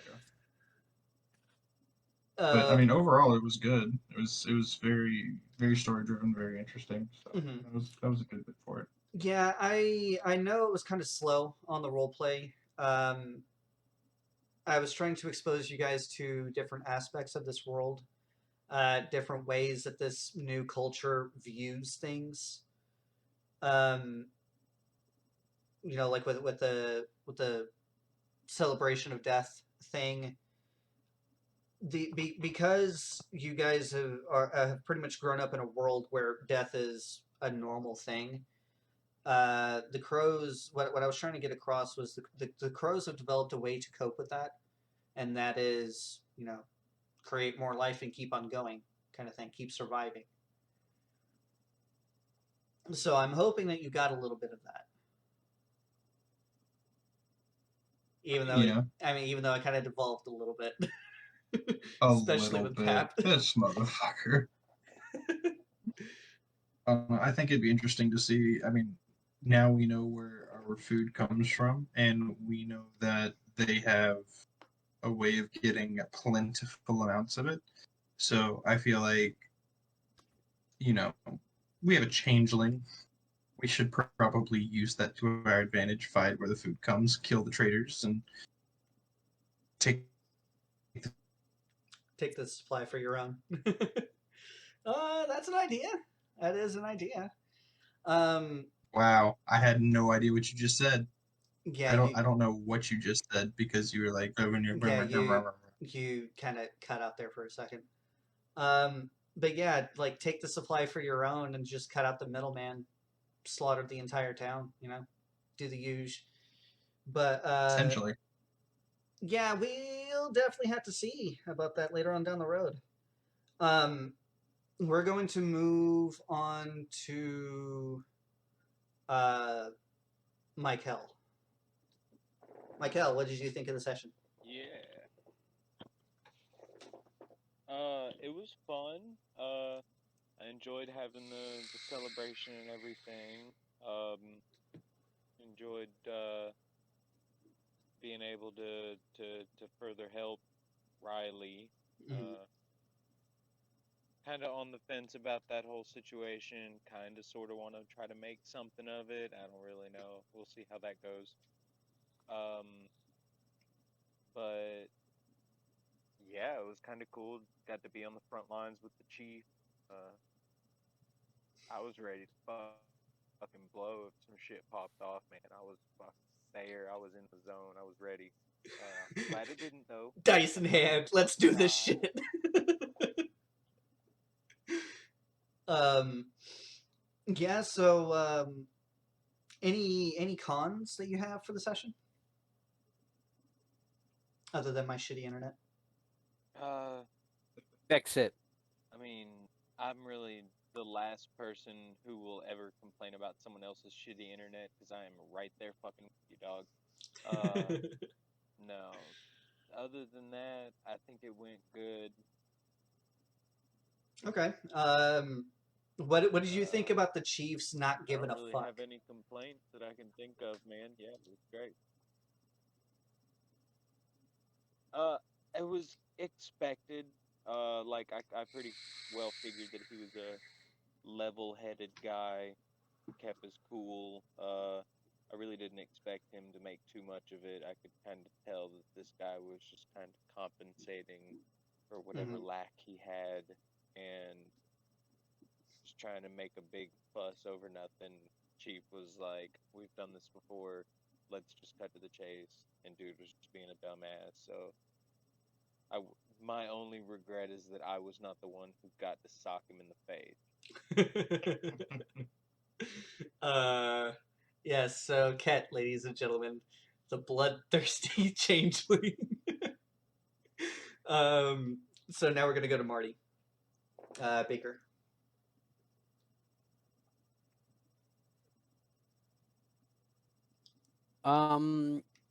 Part of my comment I'm going to save for after session so I can chit chat with the guys about what it is. I'm glad we had this encounter. It's one that Warren and I planned for a little while. Mhm. Not particularly everything, but he gave us multiple excuses to cause an issue, but he also gave us an opportunity to kind of balance the cons because nobody knows what a flat cannon is, some of them are take a shotgun shell and scale it up like 15 millimeters, and essentially it's a giant buckshot round, and it'll decimate anybody that it's shooting at. So he gave us a reason to like, hey, don't do it. I know you want to, but don't do it. And that was great storytelling on his part. Um, I don't have a ton of cons. Sometimes it got a little slow, Yeah. but I think we're all still trying to work through our characters. So that's on us. It's not on Warren. He gave us the opportunities to role play, and it just took us a little bit to get into it. Because I play a slower character, one who's Yeah, kind of in the session one, background. we're still fleshing out our characters. Yeah, because I mean, like that's how I played Finn in the last campaign. But by the time we were done with that campaign, I had a whole personality based around Finn, who maybe he didn't hang out in the background so much, but he was when he spoke, he was a presence, and it was really great. So we're all just trying to flesh out our characters. It's great. I don't have any cons, so So what did you? Because I know we had an idea on how because we were kind of tossing that idea around for this specific town. What did you think of the direction that I went with it? flawless, absolutely flawless. You gave us chances to roleplay, and you gave us opportunities to take it where we wanted it. If we wanted to pop off, we could. We had all opportunities. Mhm. And if the chief hadn't punched him in the face and told him, "You ever threaten me like that again, I'll take your teeth," Marty was going to say it for him.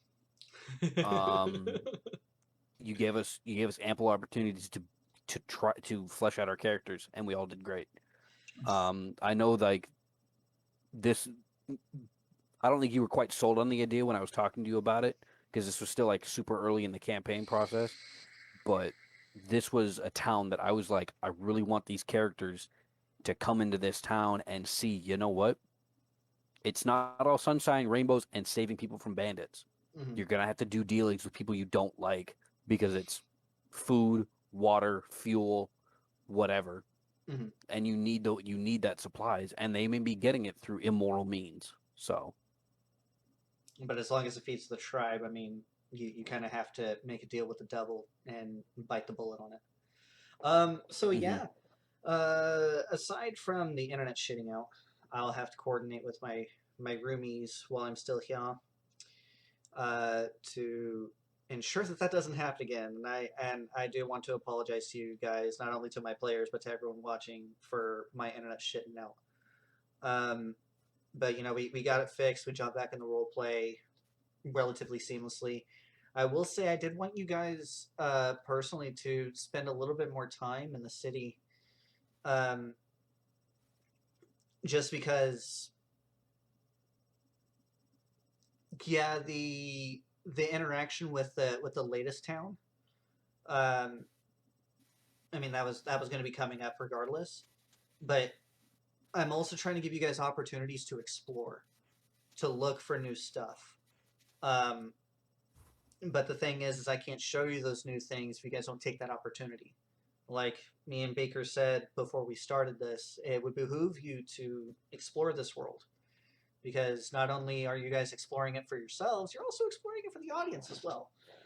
Um, but I'm not going to harp on that on you guys. It's just, you know, don't be afraid to go out and actually explore. As far as the encounter went,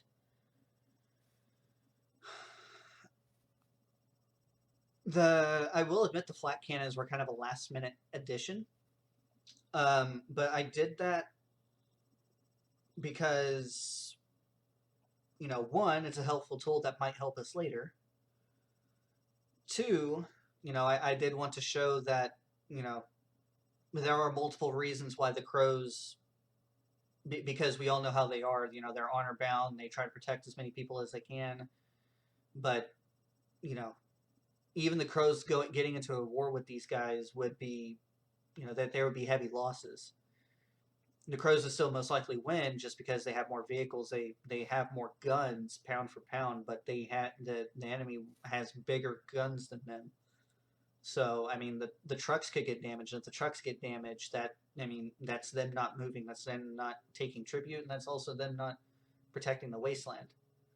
Um, so it is a, a way for me, and it wasn't meant as a deterrent to the players to fight. I mean, if you guys wanted to fight, I mean, it probably would have been a short skirmish with you guys retreating, of course. But if you guys wanted to fight, then I was going to be all for it, and I'm going to hurt you guys because I'm a masochist.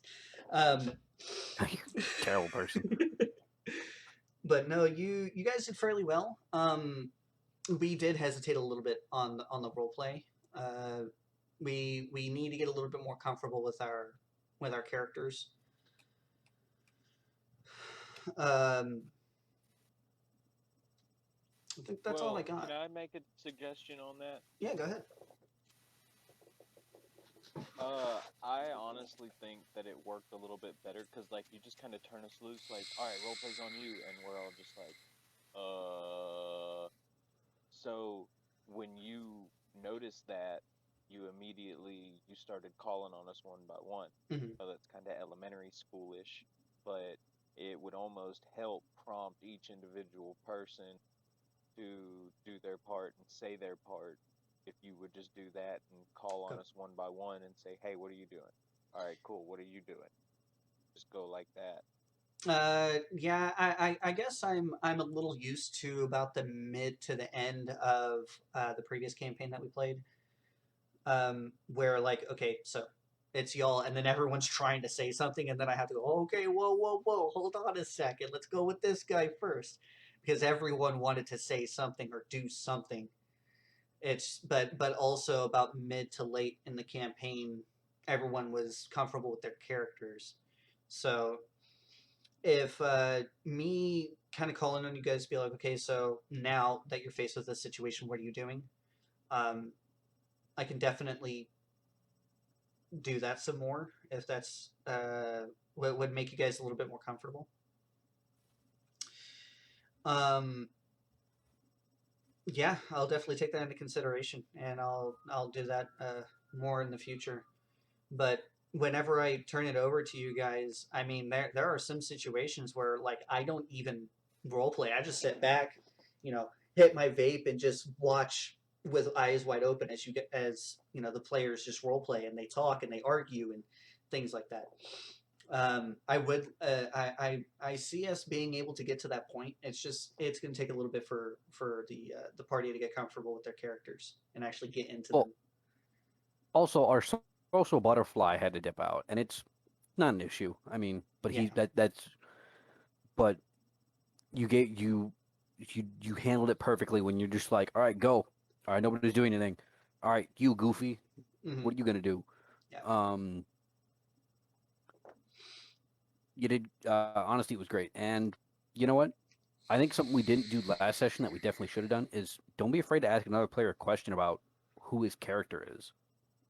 Yeah. Because you know what? I want to know about Ket. I want to know about Mm-hmm. Morgrim. I want to know about Cedar. I want to know about whatever Josh named his character. I can't remember now. Rodney.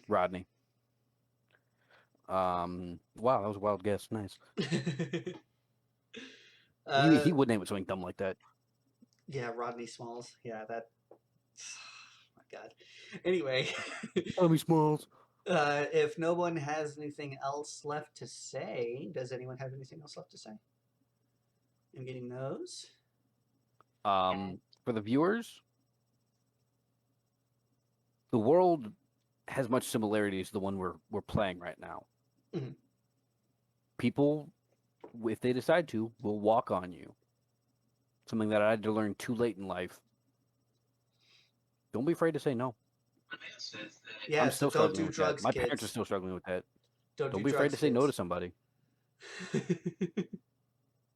But yes, I think that we're going to sign off. So again, if you've come this far, please like, share, subscribe, all those good things. Be sure to like the page, the Facebook page of Flying Acorn. Help support us, leave comments, talk with us. We are going to, whenever we actually have a full party and everyone is actually able to stay, we are going to be having a couple of our players be monitoring the chat. So because of course I'm running the game, I won't be able to actually talk to the chat immediately. If you guys are interested, talking to the viewers, if you guys are interested in me kind of having a little bit of a live session so that you guys could ask questions and stuff, and maybe have a couple of the players if they're available answer some questions and whatnot. I mean, I'm totally down for it. So yeah, other than that, thank you